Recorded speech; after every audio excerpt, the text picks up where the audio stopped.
तो मेरा नाम है निकांश एंड आज के इस वीडियो में हम करने वाले हैं IT Madras BS degree statistics 02 की वीकली समरी 01। तो आज से हमारी वीकली समरी सीरीज स्टार्ट हो रही है फॉर स्टैट 02। ऑल्दो मैं ये बनाने नहीं वाला था, बट इतनी ज्यादा आप लोग डिमांड कर रहे हो कि मैंने सोचा कि चलो स्टैट्स पे भी वीकली समरी बनाई जाए। ठीक है, तो वीकली समरी के अंदर यहाँ पे हम एक ही वीडियो के अंदर आपका पूरे वीक का कंटेंट हम कंपाइल करते हैं, जिसमें हम सारी चीजें आपको समझाते हैं, including all the topics, all the content as well as all the questions. ठीक है, तो हम यहाँ पे प्रॉब्लम सॉल्विंग भी करेंगे। तो चलिए स्टार्ट करते हैं। तो मल्टीपल रैंडम वेरिएबल हमारे पास पहला टॉपिक है। तो मल्टीपल रैंडम वेरिएबल का क्या मतलब होता है? तो आपने अपने स्टैट 01 में पढ़ा होगा about the random variable. Random variable का मतलब होता है ऐसी अलग अलग वैल्यूज अलग अलग पर्टिकुलर केसेस में जो आप यहाँ पे कंटेन करते हो इन योर वेरिएबल। जैसे लेट से आपके पास यहाँ पे एक्स एक रैंडम वेरिएबल है। मैंने कह दिया कि जब आप एक डाइस को थ्रो करोगे तो आपकी क्या क्या वैल्यू आ सकती है, यही आपका रैंडम वेरिएबल रिप्रेजेंट कर रहा है। ठीक है, मैंने कह दिया एक्स यहाँ पे क्या रिप्रेजेंट कर रहा है कि various values on throwing a die. ठीक है, अगर आप एक डाई को थ्रो करोगे तो आपकी क्या क्या वैल्यूज आ सकती है, ये आपका एक रैंडम वेरिएबल एक्स फॉर्म कर रहा है। तो आपको पता है कि एक्स की वैल्यू 1 2 3 4 5 6 हो सकती है, राइट? तो ये तो आपका एक सिंगल रैंडम वेरिएबल हो गया। अब हम मल्टीपल रैंडम वेरिएबल भी ले सकते हैं। ठीक है, एक ही रैंडम वेरिएबल तो एग्जिस्ट नहीं करेगा। आप यहाँ पे वाई करके कोई और कंडीशन लगा सकते हो, जेड करके कोई और रैंडम वेरिएबल बना सकते हो।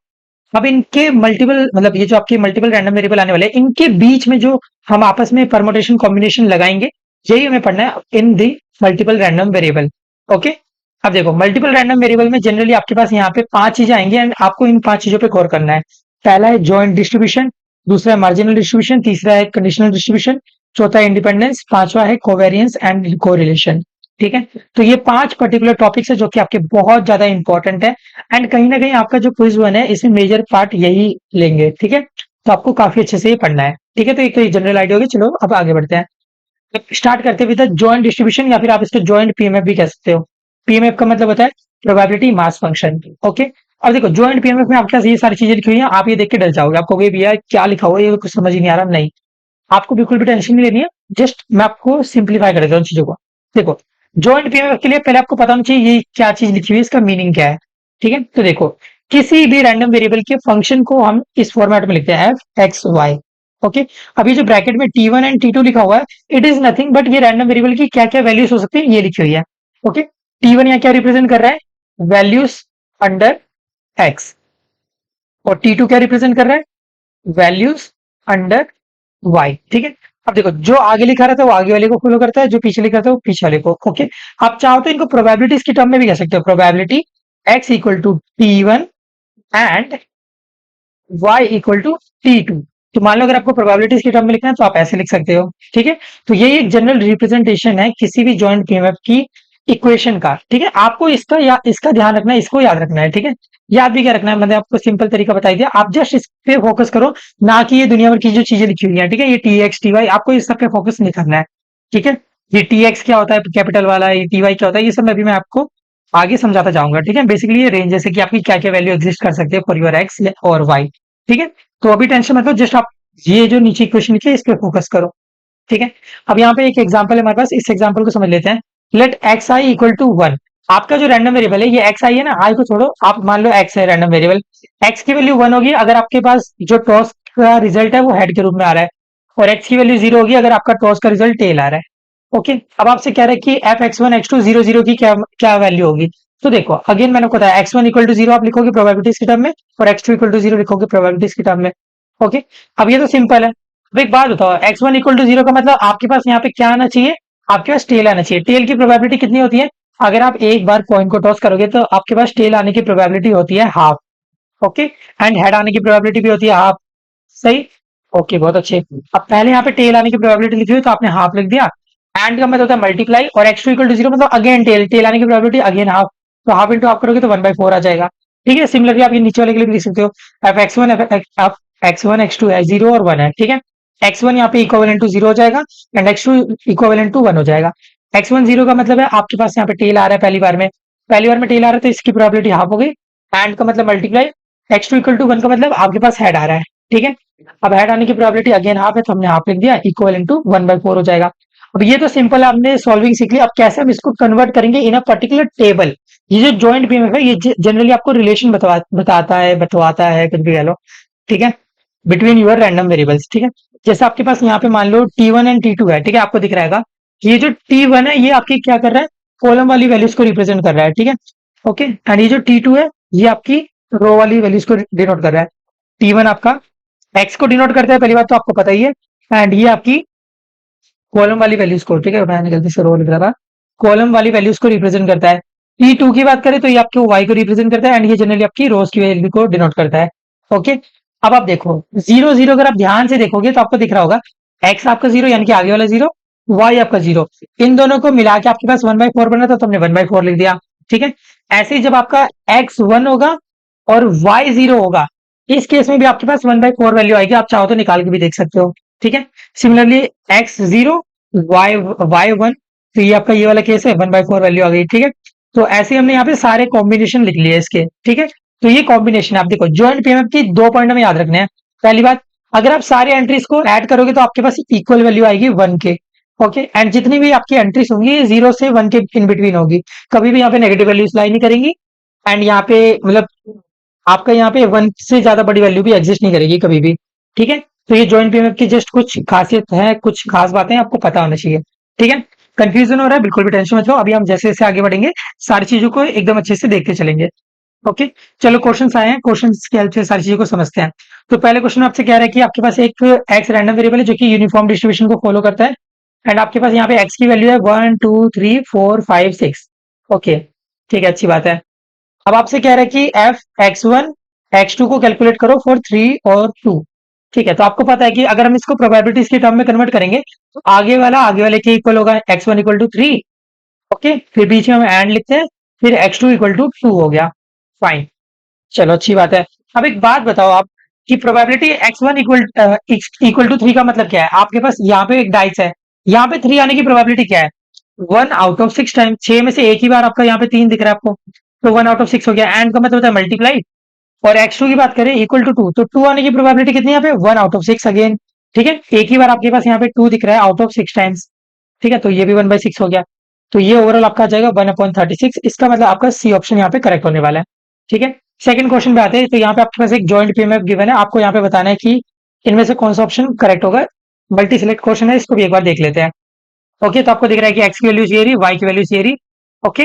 अब यहाँ पे देख लेते हैं, तो आपको यहाँ पे कंडीशन पता है, आपको मैंने एक चीज सिखाई है कि कभी भी आप इन सबका ऐड करोगे, ठीक है, सारी वैल्यूज को ऐड करोगे तो आपके पास इक्विवेलेंट टू 1 आना चाहिए, राइट। चलो एक काम करते हैं, रो वाइज एडिशन कर लेते हैं। इस पूरी रो को आप ऐड करोगे तो आपके पास क्या निकल कर आएगा, 4 5 6 7 8 9 10, ये आपके पास आएगा 10/24, ओके। इधर आपके पास हो जाएगा 1/24 प्लस ए प्लस बी, और इधर भी आपके पास 1/24 है, ओके।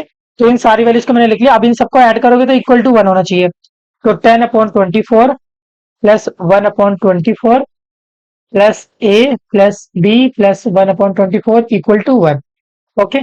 तो देखो 10 11 12, तो ये आपके पास 12/24 हो गया, प्लस में ए प्लस बी इक्वल टू 1, तो इसको कट करोगे तो ये तो आपके पास हाफ हो जाएगा, राइट, ओके। तो A plus B equal to 1 minus half करोगे, A plus B equal to half आएगा, ओके। तो आपको ए और बी ऐसे वैल्यूज का कॉम्बिनेशन लेना है जिनको ऐड करने पे हाफ आए। तो देखो ए और बी यहाँ पे हाफ और 0 को ऐड करोगे तो हाफ आएगा, हाँ इसको ले सकते हैं। 1/4 प्लस 1/2 करोगे तो क्या हाफ आएगा, नहीं आएगा। 1/6 प्लस 1/3 करोगे तो ये भी आपके पास आ, हाँ जी, ये भी आपके पास आ जाएगा, हाफ ही आएगा, ठीक है। 3/6 बनेगा तो ये भी आपका हाफ आने वाला है, ये भी करेक्ट हो जाएगा। हाफ और हाफ ये तो 1 होता है तो ये भी रॉन्ग हो जाएगा। तो ए एंड सी आपका यहाँ पे करेक्ट ऑप्शन होने वाला है, जस्ट उन्हें सिंपल प्रॉपर्टी का यूज करा है। थर्ड क्वेश्चन पे आते हैं। थर्ड क्वेश्चन को नेक्स्ट पेज पे लिख लेते हैं क्योंकि यहाँ पे थोड़ी जगह रिक्वायर्ड रहेगी इसको सॉल्व करने के लिए। तो देखो आपसे क्या कह रहे हैं यहाँ पे, 52 कार्ड्स आपके पास है, ठीक है, आपको 4 कार्ड सिलेक्ट करने हैं एट रैंडम। एक्स आपके पास यहाँ पे एक एक्स रैंडम वेरिएबल है जो कि आपको डिनोट करे कि कितने नंबर ऑफ क्वीन आपने निकाली है, ड्रॉ करी है। तो नंबर ऑफ क्वीन ड्रॉन्स ये आपको रिप्रेजेंट कर रहा है एक्स, ओके। एंड आपके पास एक वाई भी रैंडम वेरिएबल है जो कि रिप्रेजेंट कर रहा है number of Kings drawn, okay, fine. And आपसे पूछा जा रहा है F(x, y) 2, 1 ये क्या होगा, ओके। चलो आपके पास, अच्छा आपको एक और कंडीशन दी गई कि 52 में से 4 कार्ड आपको सिलेक्ट करना है, 52 में से 4 कार्ड ही सिलेक्ट करना है, ओके।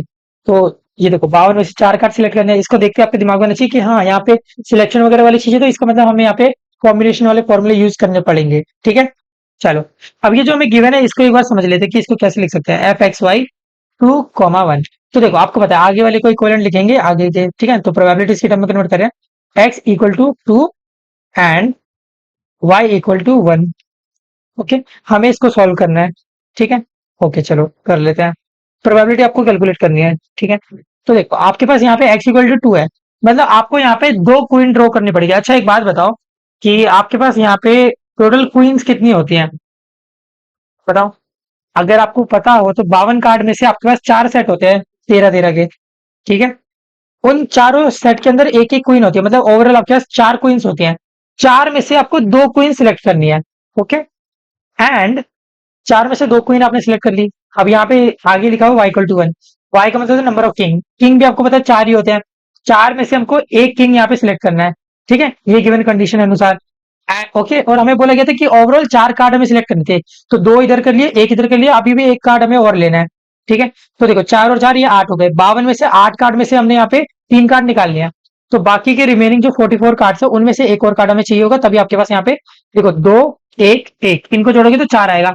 हमने क्या करा, 52 में से 4 कार्ड हमें सिलेक्ट करने, 4 में से 2 आपकी क्वीन होनी चाहिए, 4 में से एक आपका किंग होना चाहिए, एंड बाकी के रिमेनिंग 44 में से आप कोई सा भी एक कार्ड सिलेक्ट कर लो, ओके। ये तो आपकी हो गई फेवरेबल कंडीशन। अपॉन में आपके पास यहाँ पे टोटल टोटल भी होना चाहिए, ठीक है। तो चलो यहाँ पे टोटल आपको 52 में से 4 कार्ड सिलेक्ट करने थे, तो 52 C4 हमने लिख दिया, ओके। अब इसको सोल्व करना है। आई होप आपको फॉर्मूला याद होगा एनसीआर वाला, जो आपने स्टैट 01 में पढ़ा है। तो देखो एनसीआर का फॉर्मूला होता है एन फैक्टोरियल, ऊपर वाले का फैक्टोरियल, नीचे वाले का factorial and upper minus lower का फैक्टोरियल, ठीक है। तो आप इसको सॉल्व करोगे तो आई होप आप पहली बात तो आपको ये आता होगा, तो ठीक है। तो फॉर्मूले का यूज कर लेना।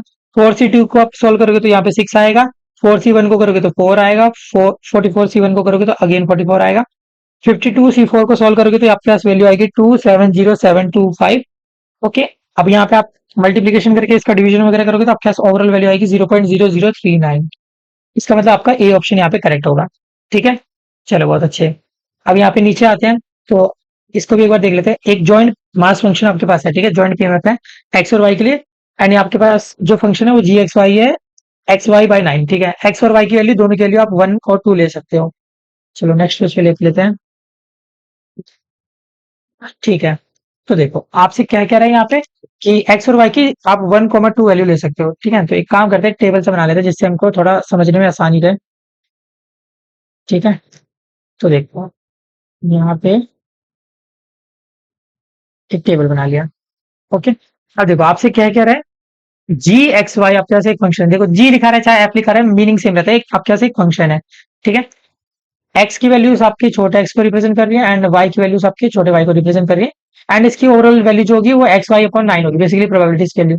एक्स और वाई दोनों की वैल्यू आपकी या तो 1 होगी या तो 2 होगी, ठीक है। तो एक्स और वाई हमने यहाँ लिख दिया। अब एक्स की वैल्यू या तो 1 होगी या तो 2 होगी, मतलब सारे कॉम्बिनेशन लिख दो आप, ठीक है। देखो या तो दोनों 1 होंगे या तो दोनों 2 होंगे, पहला 1 दूसरा 2 दूसरा 2 पहला 1, मतलब ठीक है, समझ गए ना आप, यही है, ओके। तो हमने ये लिख दिया। अब हमसे क्या कह रहा है, probability of X plus Y equal to 1। तो एक्स प्लस वाई की आपको प्रोबेबिलिटी जाननी है जब आपके पास ये इक्विवेलेंट टू 1 होगा। तो एक्स प्लस वाई निकालो, तो आप इन दोनों को ऐड करोगे तो ये 2 आएगा, ये 4 आएगा, ये 3 आएगा, ये भी 3 आएगा। तो यहाँ पे तो 1 आया ही नहीं, अगर 1 आया ही नहीं तो सीधे सीधे इसकी प्रोबेबिलिटी 0 हो गई कि ये एग्जिस्ट ही नहीं करता, ठीक है। अब आपसे अगले में कह रहा है पी एक्स माइनस वाई करना है, ठीक है। तो इसमें एक काम करते हैं, एक और स्लॉट बना लेते हैं। अब यहाँ पे आपको क्या करना है, एक्स माइनस वाई निकालना है। तो देखो 1 में से 1 गया 0, 2 में से 2 गया 0, 1 में से 2 गया -1, 2 में से 1 गया 1। तो आपके पास दिख रहा है कि एक ही केस ऐसा आ रहा है, ठीक है, जहां पे आपके पास x-1 आ रहा है, ठीक है। तो ये जो केस है, इस केस में आपके पास x की वैल्यू 2 है और y की वैल्यू 1 है, ठीक है, ये लास्ट वाला केस, ओके। प्रोबेबिलिटीज की बात करते हैं, तो देखो आपको जी एक्स वाई चाहिए जहां पे आपके पास x और y कितना आ रहा है, 2 और 1, 2 एंड 1, एंड ये इक्विवेलेंट है XY/9 के। तो सीधे सीधे आपकी x की वैल्यू 2 हो गई, y की वैल्यू 1 हो गई, अपॉन में 9 है ही। तो ये आपके पास वैल्यू आ रही है 2/9, ठीक है। तो 2/9 का मतलब आपका बी ऑप्शन यहाँ पे करेक्ट होगा, ओके।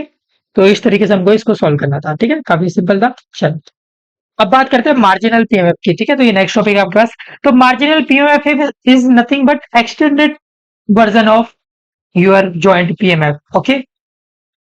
तो ये मार्जिनल पीएमएफ आपका एक एक्सटेंडेड वर्जन होता है जॉइंट पीएमएफ का। आपको यहाँ पे कुछ नहीं करना है, आपके जो जॉइंट पीएमएफ की वैल्यू है आप जस्ट उनको ऐड कर दोगे, ठीक है।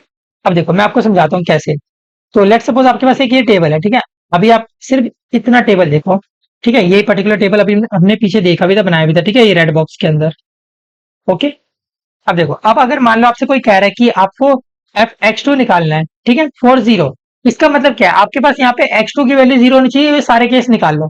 ठीक है, तो देखो एक्स टू की वैल्यू जीरो होने का मतलब है कि आपको, आपके पास एक चीज तो फिक्स होगी कि आपका जो एक्स टू है, यानी कि बेसिकली आपका जो वाई है, यहाँ पे एक्स टू मैंने लिख दिया, आप इसको वाई बोल दो, ठीक है, लेट्स से मैंने इसको वाई बोल दिया, ठीक है। तो एफ वाई जीरो का मतलब क्या है, आपके पास यहाँ पे वाई तो जीरो होना चाहिए, ठीक है। तो देखो वाई तो जीरो होना ही चाहिए। अब आपके पास यहाँ पे एक्स में क्या क्या वैल्यू आ सकती है, या तो जीरो होगी, ठीक है, या तो आपके पास यहाँ पे वन होगी, ठीक है, हमने यहाँ पे दोनों केस ले लिए, ठीक है। देखो एफ वाई जीरो का मतलब वाई को आपको जीरो रखना है, देखो वाई हमने जीरो रख दिया। अब आप एक्स में अलग अलग केस लोगे, जैसे आपके पास यहाँ पे एक्स की वैल्यू और क्या हो सकती है, या तो जीरो होगी या तो वन होगी ना, तो हमने यहाँ पे जीरो और ले ली वैल्यू इधर, वन ले ली वैल्यू इधर। अब आप इसको तो सोल्व कर ही सकते हो सेम पिछला मेथड यूज करते हुए, है ना। तो F zero zero plus F one zero, ठीक है, आप इनको जोड़ोगे तो ये one by four plus one by four आएगा, जिसका मतलब आपके पास वैल्यू आ रही है वन बाई टू। यही चीज यहाँ पे लिखी हुई है, ऐसे आप सबके सारे केसेस के लिए करोगे, ठीक है। तो आपको दिख रहा होगा, अभी टेंशन मतलब नहीं भी समझ आया तो अभी हम आगे और देखेंगे, ठीक है। जैसे आपको दिख रहा होगा कि F X one equal to zero, इसका मतलब आपकी जो आगे वाली वैल्यू है वो आपको जीरो लेनी है। इसके अलावा जो बाकी का एक्स टू है उसमें आप अलग अलग केस ले लो, जैसे आपके पास एक्स टू की वैल्यू और क्या हो सकती है, या तो जीरो या तो वन, ठीक है। तो ऐसे हम अलग अलग केस ले रहे हैं, ठीक है, नहीं समझ आया बिल्कुल भी परेशान मत हो, क्वेश्चन देखते हैं जिससे हमको समझ आए। ओके, तो देखो अब यहाँ पे हमसे क्या कह रहे हैं, इसको एक बार देख लेते हैं। तो आपके पास एक अच्छा सा टेबल यहाँ पे गिवन है, टी वन की वैल्यू इधर है, टी टू की वैल्यू इधर है, एक्स वन और एक्स टू आपका इस फंक्शन को फॉलो कर रहा है, ठीक है। चलो बहुत अच्छी बात है। अब आपको यहाँ पे बताना है कि यहाँ पे कौन सा ऑप्शन करेक्ट होगा। ओके, तो पहले बात यहाँ पे हमारे पास गिवन है F X one one equal to zero point two one, आपको ये चेक करना है। तो देखो एफ एक्स वन आपका वन है, इसका मतलब आपके पास जो एक्स वन यानी कि जो आगे वाली वैल्यू आने वाली है वो तो आपको वन लेनी ही पड़ेगी। ओके, तो देखो एक्स वन तो आपको वन लेना ही पड़ेगा, बाकी आप वाई क्या ले रहे हो वो आपके ऊपर है। तो वाई की यहाँ पे क्या क्या वैल्यू पॉसिबल आपको देखना है। तो आपको पता है कि जो वाई की वैल्यूज होती है वो या तो वन होगी, या तो टू होगी, या तो थ्री होगी, या तो फोर होगी, राइट। ओके, तो हम यहाँ पे सारे केस उठा लेते हैं, या तो वन होगी, ठीक है, या तो आपके पास टू होगी, अच्छा सॉरी यहाँ पे आगे वो होगा ना, या तो टू होगी। ओके, एक्स देखो एक्स वन यानी कि आगे वाला तो आपका फिक्स है कि वन ही होगा। वाई टू की वाई वाली वैल्यू जो है एक्स टू यानी कि वाई, ठीक है, आप समझ लेना कि X two is nothing but equivalent to Y, ठीक है। एक्स टू की वैल्यू हम यहाँ पे अलग अलग ले रहे हैं, लाइक लाइक वन हो गया, टू हो गया, थ्री हो गया, फोर हो गया। वन इधर ले लिया, टू इधर ले लिया, थ्री इधर ले लिया, प्लस फोर इधर ले लिया। ओके, ये सारी अलग अलग वैल्यूज हो गई। आपको इनका एडिशन करना होगा तब आपके पास क्या आएगा। तो एफ वन वन आपके पास क्या है, तो देखो एफ वन वन का मतलब X V one Y one, इसकी value zero point zero two.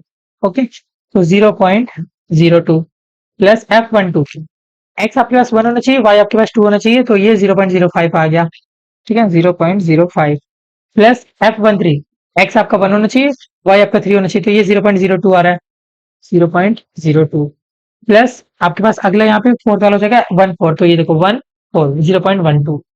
Okay, तो देखो आप इनको ऐड करो, जीरो पॉइंट वन टू आपके पास है, तो twelve thirteen fourteen fifteen sixteen, sixteen और फाइव आपका होता है जीरो पॉइंट टू वन, ठीक है, सिक्सटीन फाइव ट्वेंटी वन होता है, तो जीरो पॉइंट टू वन ही आ रहा है, तो मतलब ये आपका ऑप्शन करेक्ट है, ठीक है, ध्यान से समझना आराम से आ जाएगा।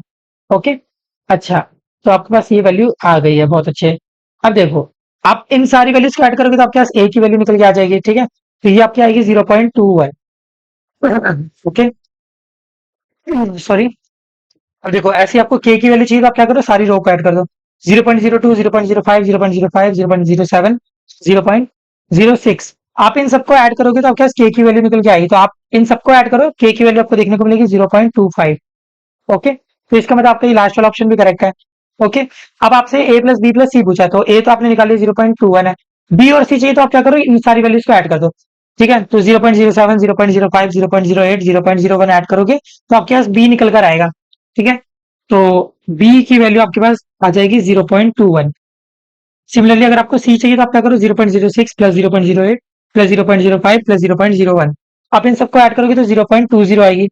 Okay, A plus B plus C करोगे तो क्या वैल्यूज निकल जाएगी, ठीक है, ए आपने ऑलरेडी निकाले थे जीरो पॉइंट टू वन, आप इन तीनों वैल्यूज को ऐड करोगे तो ये जीरो पॉइंट सिक्स टू आएगा, इसका मतलब आपके पास बी ऑप्शन करेक्ट हो जाएगा, ये आपका सी वाला रॉन्ग है, ठीक है। चलो आगे बढ़ते हैं, तो नेक्स्ट क्वेश्चन आपसे क्या है कि यहाँ पे आपके पास कौन सा ऑप्शन करेक्ट है। तो देखो सिंपल सी बात है, आप अगर कभी भी इस वाले फॉर्मेट में आएगा ना तो आपको देखना है कि यहाँ पे अलग अलग वैल्यूज होनी चाहिए। ओके, जैसे अगर अगर आपके पास यहाँ पे टी वन है तो यहाँ पे टी टू होना चाहिए था, देखो यहाँ पे तो टी वन है तो ये रॉन्ग हो गया, टी वन टी टू, हाँ ये करेक्ट है, टी टू टी वन ये भी करेक्ट है, यहाँ पे T2 ये भी रॉन्ग हो जाएगा। ठीक है, तो आपको इस प्रकार सॉल्व करना था। चलो थर्ड क्वेश्चन देखते हैं। थर्ड क्वेश्चन में आपसे कह रहा है कि जॉइंट पीएमएफ आपके पास यहाँ पे गिवन है f(x, y) equal to xy/9, मतलब वही जो भी पीछे हमने सॉल्व किया था वही वाला फॉर्मेट है। एक्स और वाई की वैल्यू या तो आपकी 1 होगी या तो 2 होगी। ओके, आपसे पूछ रहा है कि f(x1) प्लस f(x2) ये क्या आएगा। ठीक है, तो आपको इसका जवाब देना है। तो देखो हम एक काम करते हैं, इन दोनों को पहले निकाल लेते हैं। f(x1) आपका क्या होगा। f(x1) का मतलब हो गया कि आपकी आगे वाली वैल्यू तो 1 हो गई, ये फिक्स हो गया। ठीक है, बाद वाली वैल्यू आप क्या लेते हो वो आपके ऊपर है। तो y की वैल्यू यहाँ पे क्या क्या हो सकती है आपको पता है कि x और y दोनों की वैल्यू या तो 1 होगी या तो 2 होगी, मतलब 1 और 2 हम ले सकते हैं। तो एक बार 1 ले लो, एक बार आप यहाँ पे y की वैल्यू 2 ले लो। ठीक है, x तो आपका फिक्स ही है कि 1 लेना है। ओके, तो f(1) 1। ठीक है, अब f(1) 1 है तो 1 1/9 यानी कि आपके पास 1/9 हो जाएगा। ये 1 2 है तो 1 × 2 करोगे तो 2/9 हो जाएगा। ठीक है, तो ओवरऑल आपके पास 3/9 आ रहा है। ओके, ओके फाइन, अच्छी बात है। चाहो तो कट करके 1/3 बोल दो, ये भी सही है। आप f(x2) निकालो, तो अब देखो यहाँ पे x फिक्स कर दिया हमने कि 2 होगा, आगे वाला 2 होगा ये हमने फिक्स कर दिया है। ठीक है, तो ये तो 2 है ही। अब बाद वाला आपका क्या है, y अगेन आप या तो 1 लोगे या तो 2 लोगे, क्योंकि ये दो वैल्यू पॉसिबल आपके पास 1 और 2 की, मतलब y के लिए 1 और 2 वैल्यू एग्जिस्ट कर सकती है, खुद इन्होंने क्वेश्चन में दिया हुआ है। ठीक है, अब ये 2 1 है तो देखो 2 × 1/9 यानी कि 2/9 हो गया, प्लस 2 × 2/9 यानी कि 4/9 हो गया। तो ये आपके पास आ रहा है 6/9, कट करोगे तो आपके पास वैल्यू आएगी 2/3। आपसे पूछा गया था इन दोनों का सम, तो इन दोनों का सम आप इन दोनों को ऐड कर सकते हो। तो 1/3 प्लस 2/3 करोगे तो ये 3/3 आ जाएगा, which is nothing but equal to 1। तो 1 आपके पास यहाँ पे करेक्ट ऑप्शन होने वाला है। ठीक है, चलो अब बात करते हैं कंडीशनल डिस्ट्रीब्यूशन का। नाम से आपको पता चला कि यहाँ पे हम कंडीशन लगाते हुए सॉल्व करेंगे। ठीक है, तो देखो अगेन ये सब रीड करने की कुछ भी जरूरत नहीं है, मैंने लिखा तो जरूर है बट आपको पढ़ने की जरूरत बिल्कुल नहीं है। ठीक है, आपको जस्ट ये वाली चीज याद रखनी है। देखो प्रोबेबिलिटी अगर आपका x = x है, ठीक है, ये आपको गिवन, ये आपको रिक्वायर्ड कंडीशन है। ठीक है, जो आगे लिखा रहता है ये रिक्वायर्ड कंडीशन होती है, एंड ये आपकी गिवन कंडीशन होती है। अब इसको रीड कैसे करेंगे, देखो इसको रीड ऐसे करेंगे, probability of x when equal to x given y equal to y। ठीक है, इसको ऐसे रीड करते हैं। अब देखो इसका इक्विवेलेंट फॉर्मूला क्या होगा। तो देखो अगर आपके पास ऐसे बोला P X equal to X given Y equal to Y, तो आप इसको ऐसे लिख सकते हो, probability of X equal to X and Y equal to Y. ठीक है, तो आप क्या करोगे, यहाँ पे एंड करके लिखोगे, डिवाइड में जो भी आपका यहाँ पे गिवन कंडीशन रहती है उसको भी आप लिखोगे। ठीक है, तो y इक्वल टू वाई आप एक नीचे भी लिखोगे। तो ये जनरल फॉर्मूला है, आपको काफी हद तक ये फॉर्मूला सिमिलर दिख रहा होगा प्रोबेबिलिटी की तरह ही। ठीक है, कंडीशनल प्रोबेबिलिटी में भी हम ऐसे ही करते थे, है ना। जैसे आपके पास कंडीशनल प्रोबेबिलिटी में ऐसे रहता था ना, probability of A when given B, तो हम इसको ऐसे लिखते थे ना, probability of A intersection B upon में प्रोबेबिलिटी ऑफ बी। तो ये भी एक तरीके से वही है, इंटरसेक्शन और एंड तो दोनों एक दूसरे की इक्विवेलेंट ही होते हैं। ठीक है, तो आपको ये वाली चीज जो मैंने येलो में लिखी है ये याद रखनी है। ठीक है, चलो अब यहाँ पे आपके पास एक एग्जांपल है, इस एग्जांपल को ध्यान से समझो। तो आपके पास एक यहाँ पे जॉइंट पीएमएफ गिवन है जिसका हमने मार्जिनलाइजेशन भी करा हुआ है। ठीक है, तो देखो वही सेम टेबल है। तो देखो T1 आपका रिप्रेजेंट कर रहा है एक्स की वैल्यू इसको, T2 आपका रिप्रेजेंट कर रहा है वाई की वैल्यू इसको। आपके पास जो एक्स की वैल्यूज है वो 0 1 2 पॉसिबल है, वाई की वैल्यू 0 और 1 पॉसिबल है। ठीक है, ये गिवन टेबल है। ओके, अब ये जो एफ वाई आपका लिखा हुआ है ये मार्जिनल वाला है। ठीक है, T2 के लिए, तो जस्ट आप इनको ऐड कर रहे हो। ठीक है, तो देखो आपने इन तीनों को ऐड करा तो हाफ आ गया, हमने आप लिख दिया। ऐसे आप यहाँ पे रो को ऐड करोगे, मतलब कॉलम को ऐड करोगे तो 3/8 1/4 3/8 ऐसा आ जाएगा, रो को ऐड करोगे तो हाफ और हाफ हो जाएगा। ठीक है, ये सब हमने लिखा हुआ है, क्वेश्चन में हमारे पास ऑलरेडी गिवन है। अब यहाँ पे हम अलग अलग कंडीशन यूज कर सकते हैं।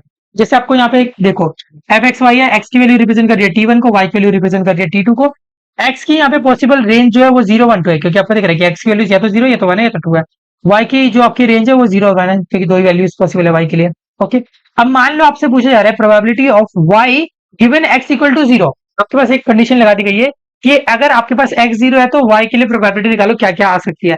तो आप क्या करोगे, यहाँ पे अलग अलग केस बनाओगे। ठीक है, तो देखो function Y given X equal to 0। अब आप y की क्या वैल्यू ले सकते हो, या तो आप y की वैल्यू 0 लोगे या तो y की वैल्यू 1 लोगे, है ना। तो हमने यहाँ पे क्या करा, y की वैल्यू एक बार 0 ले ली। ठीक है, तो 0 ले ली तो देखो आपको यहाँ पे पता चल गया कि 0 ले ली। हाँ, देखो y भी 0 है, x भी 0 है, तो हम यहाँ पे क्या कर रहे हैं, प्रोबेबिलिटी दोनों को 0 0 ले रहे हैं। ठीक है, y यहाँ पे देखो ये आपको रिप्रेजेंट कर रहा है y की वैल्यू, एंड ये तो फिक्स आई। ठीक है, तो y की वैल्यू 0 x की वैल्यू 0, प्रोबेबिलिटी हमें निकालना है। तो आपको दिख रहा है कि y भी 0 होना चाहिए, x भी 0 होना चाहिए, तो 0,0 वाला केस है, x भी 0 y भी 0। तो आपके पास प्रोबेबिलिटी कितनी आ रही है, 1/4। तो 1/4 को हमने ऊपर लिख दिया, एंड आपको पता है कि नीचे हम यहाँ पे जो हमारे पास गिवन कंडीशन होती है उसको भी हम लिखते हैं, प्रोबेबिलिटी x इक्वल टू 0। अब ये x इक्वल टू 0 आपका ये क्या हो जाएगा, x इक्वल टू 0 मतलब ये। ठीक है, मतलब आपको ये ओवरऑल लेना पड़ेगा, मार्जिनल आपकी वैल्यू है, तो ये 3/8 आ रही है। Okay, okay. तो एक्स इक्वल टू जीरो का मतलब, एक्स इक्वल टू जीरो मतलब आपकी जितनी भी वैल्यू आ रही है एक्स इक्वल टू जीरो के लिए, मतलब कि आपका एक्स इक्वल टू जीरो है, आपके पास जो फाइनल रिजल्टेंट आ रहे हैं इन दोनों को ऐड करके वो आप देख रहे हो। तो 3/8 हमने नीचे लिख लिया, बाकी आप यहाँ पे सिंपल कैलकुलेशन कर ही सकते हो। ठीक है। अब देखो सेकंड केस आपका क्या हो सकता है कि आपके पास एक्स तो जीरो आपको लेना ही है, वाई की वैल्यू आप जीरो ले चुके हो, अब आप वन लोगे, तो हमने यहाँ पे क्या करी, वन वैल्यू ली। तो वाई आपका वन होना चाहिए, एक्स आपका जीरो होना चाहिए। तो देखो probability Y equal to one and X equal to zero, तो एक्स जीरो होना चाहिए, वाई वन होना चाहिए। तो देखो एक्स आपके पास यहाँ पे जीरो है एंड वाई वन है, तो इन दोनों का आप इक्वल में देखोगे तो 1/8 आ रहा है। तो 1/8 हमने ऊपर लिखा, और नीचे आपका यहाँ पे जो गिवन कंडीशन होती है उसको लिखते ही हैं, तो probability X equal to zero. Okay. अब देखो एक्स इक्वल टू जीरो के लिए अगेन आप यहाँ पे देखोगे कि ये आपका एक्स इक्वल टू जीरो, आप इसकी ओवरऑल वैल्यू देखोगे 3/8 है। ओके। तो ये हमने लिख दी। ठीक है। तो नीचे 3/8 तो 1/3 आ गया। अब देखो आप कभी भी जो कंडीशनल प्रोबेबिलिटी है उसको आप ऐड करोगे, जितने भी केसेस है उन सबको, तो आपके पास हमेशा इक्वल टू वन आएगा। ठीक है। यानी कि कोई इसका अगर डायरेक्ट रिजल्ट पूछ रहा है तो आप क्या करोगे, 2/3 प्लस 1/3 यानी कि वन। ओके। तो ये आप निकाल सकते हो, ऐसे आप यूज कर सकते हो। ठीक है। अब देखो ये बहुत इंपॉर्टेंट है, डिस्क्रीट फंक्शंस के लिए आपके पास अलग अलग डिस्ट्रीब्यूशन होती है जो आपने पढ़ी होगी। ठीक है। ये सारा कुछ आपका स्टैट 0 1 का है एंड आपके काफी काम का है इन यूर स्टैट 0 2। तो आपको यहाँ पे ये सारी वैल्यूज को अच्छे से एक बार देखना है एंड समझना है। ठीक है। सारे फॉर्मूला है जो कि आपको ऑलरेडी पता होंगी, नहीं पता है तो आप इनको देख लो एंड कहीं ना कहीं एक तरीके से याद कर लो, क्योंकि बहुत इंपॉर्टेंट है। ठीक है। तो देखो बाइनोमियल डिस्ट्रीब्यूशन आपको पता है कि बाइनोमियल डिस्ट्रीब्यूशन को हम एनपी ऐसे लिखते हैं। एन आपका नंबर ऑफ ट्रायल को रिप्रेजेंट करता है, पी आपका सक्सेस को रिप्रेजेंट करता है। तो इसका अगर कोई प्रोबेबिलिटी फंक्शन पूछेगा, पीडीएफ कोई पूछेगा, तो आप ये क्या कह सकते हो कि एन सी एक्स, पी की पावर में एक्स, यानी कि जो भी नीचे लिखा रहता है आप उसको लिखते हो, क्यू की पावर में अपर माइनस लोअर। एन की वैल्यू या तो आपकी जीरो होगी, या तो वन होगी, या तो टू होगी। ठीक है। ऐसे आप यहाँ पे कंटिन्यू करते हो। पॉइजन डिस्ट्रीब्यूशन की बात करते हैं, तो पॉइजन डिस्ट्रीब्यूशन में आप क्या कर सकते हो, आपको रिप्रेजेंटेशन कुछ इस टाइप की होती है कि X belong to Poisson distribution, यहाँ पे लैम्डा लिखा रहता है। ये जो लैम्डा होता है ये आपका बेसिकली एक एवरेज वैल्यू होता है जो कि आपके किसी पर्टिकुलर इंटरवल में दिया होता है। ओके। इसका फॉर्मूला क्या रहता है, E to the power minus lambda, lambda की पावर एक्स अपॉन में एक्स फैक्टोरियल। अगेन यहाँ पे भी आपकी जो, अच्छा ये मैंने एन लिख दिया, यहाँ पे एक्स लिखना चाहिए मुझे। ओके। तो यहाँ पे भी अच्छा सॉरी, ये तो नंबर ऑफ ट्रायल है, हाँ ठीक है, एन आपका नंबर ऑफ ट्रायल आपका यहाँ पे भी 0 1 2 ऐसे जाएगा।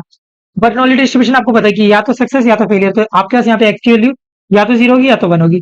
जीरो आपको डिनोट करता है फेलियर को, वन आपको डिनोट करता है सक्सेस को। तो इसका फॉर्मूला रहता है P to the power X आपको इंटू में वन, वन माइनस पी, यानी कि आपका क्यू की पावर वन माइनस एक्स। ठीक है। तो ये तीनों फॉर्मूले बहुत इंपॉर्टेंट है, ये आपको याद रखना है। एंड ये चौथा वाला ज्योमेट्रिक डिस्ट्रीब्यूशन। ठीक है। ज्योमेट्रिक डिस्ट्रीब्यूशन का मतलब होता है कि आपको तब तक यहाँ पे, ठीक है, ये एक नया डिस्ट्रीब्यूशन है, आई थिंक आपने ये नहीं पढ़ा होगा, तो आप इसको ऐसे समझ सकते हो कि ज्योमेट्रिक डिस्ट्रीब्यूशन को तब हम यूज करते हैं जब आपके पास जो ट्रायल्स होते हैं वो आपको तब तक लगाने पड़ते हैं जब तक आपके पास पहला सक्सेस नहीं आ जाता है। ओके। तो आप यहाँ पे इसका डायरेक्ट फॉर्मूला भी के लिए देख सकते हो, बाकी इसको आप और डिटेल में भी आगे पढ़ेंगे। ठीक है। इसके अलावा आपके पास अगर कॉन्टिन्यूस फंक्शंस की बात करें तो वहां पे भी तीन डिस्ट्रीब्यूशन होते हैं, यूनिफॉर्म डिस्ट्रीब्यूशन, नॉर्मल डिस्ट्रीब्यूशन और एक्सपोनेंशियल डिस्ट्रीब्यूशन। इन तीनों को हम यहाँ पे वीक फॉर्म में और डेप्थ में पढ़ेंगे। ठीक है। चलो अब फर्दर क्वेश्चंस पे आते हैं। तो फर्दर क्वेश्चंस में आपसे भी यहाँ पे पूछा जा रहा है कि, ओके इसको नेक्स्ट क्वेश्चन ले लेते हैं क्योंकि यहाँ पे थोड़ा जगह कम पड़ेगी। ठीक है। तो चलो इसको हमने लिख लिया। ओके। तो आपके पास यहाँ पे क्या है, 52 कार्ड है, 52 में से आपको 4 कार्ड ड्रॉ करने हैं। ठीक है। तो अगेन वही 4 कार्ड वाला सिलेक्शन वाला आ गया। एक्स रिप्रेजेंट कर रहा है number of queen drawn, fine. Y represent कर रहा है नंबर ऑफ किंग ड्रॉन, कोई। चलो ये भी हमने लिख लिया। ओके। अब आपको निकालना क्या है, यहाँ पे आपको निकालना है function X given Y equal to one, और यहाँ पे टू लिखा हुआ है। ठीक है। तो देखो अगर हमें इसको कंडीशनल प्रोबेबिलिटी है, अगर हमें इसको प्रोबेबिलिटी इसके टर्म में लिखना होगा तो कैसे लिखेंगे, पहले दोनों को हम एंड के टर्म में लिखते हैं, मतलब एक्स आपका टू है, ओके, एंड वाई आपके पास वन है, ओके, डिवाइड में जो भी आपकी गिवन कंडीशन होती है उसको लिख लेते हैं, तो y इक्वल टू वन। हमें इसको सोल्व करना है। ठीक है। ये जनरल फॉर्मूला हमारा है। ठीक है। अब देखो x इक्वल टू टू और y इक्वल टू वन, इसकी प्रोबेबिलिटी निकाल लेते हैं। ठीक है। तो एक काम करते हैं, probability x equal to two and y equal to one, इसको हमें निकालना है। तो इसका मतलब आपको यहाँ पे दो क्वीन सिलेक्ट करनी है और एक किंग सिलेक्ट करना है, एंड आपको ओवरऑल कंडीशन भी याद रखनी है कि 4 कार्ड्स आपको सिलेक्ट करने होंगे। ठीक है। तो देखो आपको पता है कि 4 आपके पास क्वींस होती है, 4 में से 2 क्वीन आपको सिलेक्ट करनी है, एंड 4 आपके पास किंग भी होते हैं, एक किंग को आपको सिलेक्ट करना है एज पर कंडीशन। ओके। एंड आपको ओवरऑल 4 कार्ड सिलेक्ट करने थे, 3 हम कर चुके हैं, तो एक कार्ड आपको और सिलेक्ट करना पड़ेगा आउट ऑफ रिमेनिंग आपके जो 44 होते हैं ना, हाँ जी 44। क्योंकि देखो 52 आपके पास टोटल होता है, 52 में से आपने 4 और 4 यानी कि 8 सब्ट्रैक्ट कर दिया तो 44 आ गया। अपॉन में आपके पास तो ओवरऑल आपको 52 में से 4 कार्ड सिलेक्ट करने थे तो हमने ये लिख दिया। ठीक है, अब ये प्रोबेबिलिटी y इक्वल टू 1 इसको देख लेते हैं। y इक्वल टू 1 का मतलब हो गया कि आपको यहाँ पे एक किंग सिलेक्ट करना है। ठीक है, तो जस्ट एक किंग सिलेक्ट करना है, इसके लिए प्रोबेबिलिटी लिखनी है। तो देखो 4 किंग होते हैं आपके पास टोटल, आपको एक किंग सिलेक्ट करना है एंड अब आपको ओवरऑल तो 4 कार्ड सिलेक्ट करने थे, तो बाकी के रिमेनिंग 3 आप बाकी के 48 कार्ड में से सिलेक्ट करोगे। ठीक है, अपॉन में आपको ओवरऑल 52 में से 4 कार्ड सिलेक्ट करने थे, ये हमने कंडीशन लिख दी। ठीक है, अब आपको क्या करना है, इनको आपस में डिवाइड करना होगा। ठीक है, तो मैं यहाँ पे नेक्स्ट पेज पे जगह बना के लिख देता हूँ यहाँ पे। ठीक है, 4c2 into 4c1 into 44c1 upon में 52c4 डिवाइड में। ठीक है, डिवाइड में देखो, डिवाइड में क्यों, क्योंकि ये ओवरऑल फॉर्मूला था, ये हमने ऊपर वाले का यहाँ पे एक्सट्रैक्ट किया, ये नीचे वाले को एक्सट्रैक्ट किया तो ये आ गया। ठीक है, चलो अब लिखते हैं यहाँ पे 4c1 इंटू 48c3 अपॉन में 52c4। तो 52c4 से 52c4 कट गया। ठीक है, ओके, चलो अब देखो आपके पास यहाँ पे रिमेनिंग क्या बच रहा है, रिमेनिंग आपके पास ऊपर आ रहा है 1056 एंड नीचे आ रहा है 69184। ओके, आप इसको सोल्व करके तो ओवरऑल आपका जीरो वैल्यू आएगी 0.01522। ओके, अब इसके अकॉर्डिंग आपका जो ओवरऑल आंसर होगा वो काफी हद तक करीब है 0.0153 तक, तो आप इसको एक्सैक्ट आंसर मान सकते हो। ठीक है, चलो अब देखो यहाँ पे कौन सा ऑप्शन सही होगा, तो देखो रेंज के बारे में बताइए, तो रेंज हमेशा डिफरेंट रहती है, कभी मतलब हमेशा सेम नहीं रहेगी। Like it can be same, it can be different, but आप हमेशा लाइक सर्टेनिटी के साथ कुछ नहीं कह सकते हो। ठीक है, तो इसका मतलब आपका जो करेक्ट ऑप्शन होगा वो सी वाला हो जाएगा, क्योंकि आपके पास यहाँ पे लिखा है कि it can be different. Okay, यहाँ पे ऑलवेज ऑलवेज बोल दिया इन्होंने, तो ये रॉन्ग हो गया। ठीक है, एंड हमेशा सेम भी नहीं होगी। ठीक है, तो आपका यहाँ पे सी ऑप्शन सबसे एक्यूरेट बन रहा है। ठीक है, चलो अब यहाँ पे थर्ड क्वेश्चन पे आते हैं। तो थर्ड क्वेश्चन आपके पास यहाँ पे गिवन कंडीशन से, तो आपको यहाँ पे बताना कि कौन सा सही होगा कौन सा गलत होगा। ठीक है, तो देखो F X Y T one T two को डिनोट करें, एक्स वन की वैल्यू टी वन को, वाई की वैल्यू टी टू को। ओके, एग्जैक्ट सही है। अब आपको function X given Y equal to T two बोल दिया गया है। ठीक है, तो वाई तो आपका टी टू हो गई, एक्स की वैल्यू टी वन को रिप्रेजेंट करिए, बिल्कुल सही, सारा कुछ यहाँ पे एकदम एग्जैक्ट सही लिखा हुआ है, तो ये हमारा करेक्ट ऑप्शन है। अब आगे देखते हैं, यहाँ पे ये तो सही है। अब देखो y और x है, x आपका t1 को डिनोट कर रहा है, y आपका t2 को डिनोट कर रहा है एंड यहाँ पे आपके पास fx जो है वो t1 है। हाँ, ये भी सही है। ठीक है, तो आपका ये बी पार्ट भी सही हो जाएगा। ओके, अब यहाँ पे देखते हैं, x आपका t1 को डिनोट कर रहा है, y आपका t2 को डिनोट कर रहा है, at y given x equal to t1। अब यहाँ पे आपका t1 आना चाहिए था, बट इन्होंने t2 दे दिया और यहाँ पे भी t2 दे दिया, तो ये तो रॉन्ग हो गया। ठीक है, इन्होंने फॉर्मेशन ही गलत कर दिया है। एंड ओवरऑल आप सारी वैल्यूज को जब आप कंडीशन प्रोबेबिलिटी को ऐड करते हो तो इक्वल टू 1 आती है वैल्यू। हाँ, ये तो फैक्ट है। ठीक है, ये इवन मैंने अभी आपको करके भी दिखाया था कि यहाँ पे ओवरऑल वैल्यू 1 आती है। ठीक है, चलो आगे बढ़ते हैं। तो नेक्स्ट क्वेश्चन आपके पास, फोर्थ क्वेश्चन के लिए आपके पास एक टेबल गिवन है। अब इस टेबल के बेसिस पे आपको जवाब देना है। ठीक है, तो मैंने ऑलरेडी यहाँ पे मार्जिनल वैल्यूज निकाल रखा है, मतलब इन सबको ऐड कर करके रो का एडिशन अपॉन कॉलम का एडिशन ये सब करा हुआ है। ठीक है, तो आपसे क्या पूछा जा रहा है, अब इसको देखना है। ठीक है, तो इसको एक बार ध्यान से देखो। तो आपसे कह रहा है यहाँ पे कि probability of y given x equal to 1, आपको ये निकालना है। ठीक है, चलो तो इसका रिजल्टेंट क्या क्या आ सकता है हमें ये समझना चाहिए एक बार। ठीक है, तो आपको x इक्वल टू 1 तो लेना ही है। अब y की क्या क्या वैल्यूज ले सकते हो, तो यहाँ पे y की पॉसिबल वैल्यूज क्या है, 1 2 3, या तो 1 लोगे या तो 2 लोगे या तो 3 लोगे। ठीक है, तो हम इनका ही अलग अलग कंडीशन केस निकाल लेंगे। प्रोबेबिलिटी जब आपका y इक्वल टू 1 होगा गिवन x इक्वल टू 1, पहला case, plus probability y equal to 2 given x equal to 1, दूसरा case, plus probability y equal to 3 given x equal to 1, ये आपका थर्ड केस हो गया। आप इन तीनों को ऐड करोगे तो आपके पास यहाँ पे कुछ वैल्यूज निकल कर आएगी। ठीक है, कौन सी वैल्यू पॉसिबल है कौन सी नहीं है आपको ये चेक करना है। ठीक है, तो चलो एक बार यहाँ पे हम सॉल्व कर लेते हैं। ठीक है, तो एक एक केस यहाँ पे सॉल्व करते हैं। तो आपको पता है प्रोबेबिलिटी यहाँ पे y equal to 1 and x equal to 1 आप करोगे, अपॉन में प्रोबेबिलिटी जो भी आपकी गिवन कंडीशन होती है आप उसको लिखते हो। ठीक है, तो ये जनरल फॉर्मूला आता है। ठीक है, अब देखो y1 x1, तो जब आपका x और y दोनों 1 1 है तो आपका जीरो आंसर आ रहा है, तो ये तो मतलब ओवरऑल वैल्यू जीरो हो गई, तो मतलब 1 तो आपका यहाँ पे पॉसिबल नहीं है क्योंकि प्रोबेबिलिटी जीरो हो गई, आएगा ही नहीं।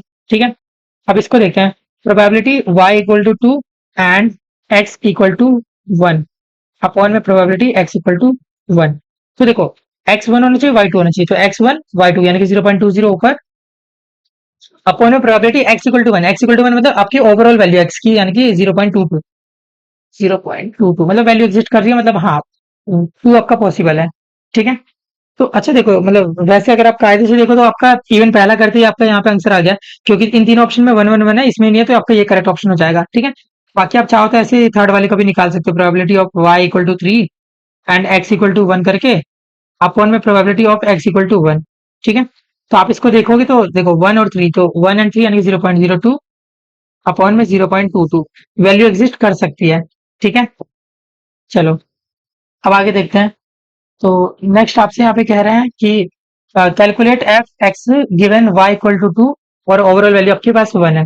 ठीक है, तो ठीक है, इसको हमें सोल्व करना है, तो सिंपली सोल्व कर सकते हैं, हमारे पास इतने आप तो सीख गए हैं। ठीक है, तो देखो प्रोबेबिलिटी आपको यहाँ पे क्या बोला गया है। ठीक है, अगर आप इसको प्रोबेबिलिटीज की टर्म में लिखोगे तो क्या लिखोगे, प्रोबेबिलिटी एक्स आपका यहाँ पे 1 होना चाहिए, तो X equal to 1 and given, मतलब कंडीशनल प्रोबेबिलिटी इसलिए एंड लिखेंगे, वाई इक्वल टू 2 आपके पास गिवन कंडीशन है, आपको पता है कि नीचे आप गिवन कंडीशन भी लिखते हो, तो वाई इक्वल टू 2 आपने लिख दिया। तो एक्स वन वाई टू 0.20 आप ऊपर लिखोगे, और वाई इक्वल टू 2 का मतलब ये वाली वैल्यू, तो आपको ओवरऑल वैल्यू देखनी होगी 0.30। ठीक है, तो 2/3 डायरेक्ट आंसर दिख रहा है, तो आपका ए ऑप्शन यहाँ पे करेक्ट हो जाएगा। चलो क्वेश्चन देखते हैं। तो देखो एक क्वेश्चन गिवन है, एक बार इसको पढ़ लेते हैं, देन कोशिश करते हैं कि कैसे सॉल्व कर सकते हैं क्वेश्चन को। The number of customer arriving at a shopping centre in 1 hour. अब 1 आवर का मतलब पॉइजन डिस्ट्रीब्यूशन होगा, ये को पता खुद भी चल जाना चाहिए, क्योंकि टाइम इंटरवल कहीं पे भी आता है तो वहां पे पॉइजन डिस्ट्रीब्यूशन को फॉलो कर जाता है। पॉइजन डिस्ट्रीब्यूशन में आपसे बोला गया है 20, ये जो 20 लिखा हुआ है इसका मीनिंग क्या है। पॉइजन डिस्ट्रीब्यूशन आपका lambda into lambda comma P इस फॉर्मेट में रहता है। ठीक है, लैम्डा का मतलब अब यहाँ पे 20 लिखा हुआ है, तो मतलब ये लैम्डा को रिप्रेजेंट कर रहा है। ठीक है, तो इससे आपको आइडिया लग गया कि लैम्डा आपका 20 है। चलो अच्छी बात है। Assume the probability of customer making a purchase is 0.4। जो लोग आ रहे हैं वो परचेस करेंगे, बेसिकली आपकी सक्सेस यहाँ पे डिनोट हो रही है, सक्सेस को हम पी से रिप्रेजेंट करते हैं, सक्सेस के चांसेस 0.4, तो फेलियर के कितने हो जाएंगे 1 minus 0.4 which is equal to 0.6। Okay, यहाँ पे हर इंसान की जो नंबर ऑफ चॉइसेस है वो इंडिपेंडेंट है एक दूसरे से। ठीक है, ओके, अब यहाँ पे आपको बताना है कि कितने लोगों ने यहाँ पे परचेज वगैरह करा होगा, तो आइडेंटिफाई द रेंज, आपको रेंज बतानी है। एक्स का यहाँ पे मतलब क्या है, एक्स आपको रिप्रेजेंट कर रहा है कि कितने लोगों ने परचेज करी है। देखो एक्स भी था नंबर ऑफ कस्टमर्स या नंबर ऑफ पीपल वो मेड अ परचेज। ठीक है, जिन्होंने यहाँ पे शॉपिंग वगैरह करी है मतलब। अब एक बात बताओ, अगर 20 लोग आ रहे होंगे तो उनमें से कितने लोग यहाँ पे परचेज कर सकते हैं, आप एक खुद आइडिया लगाओ।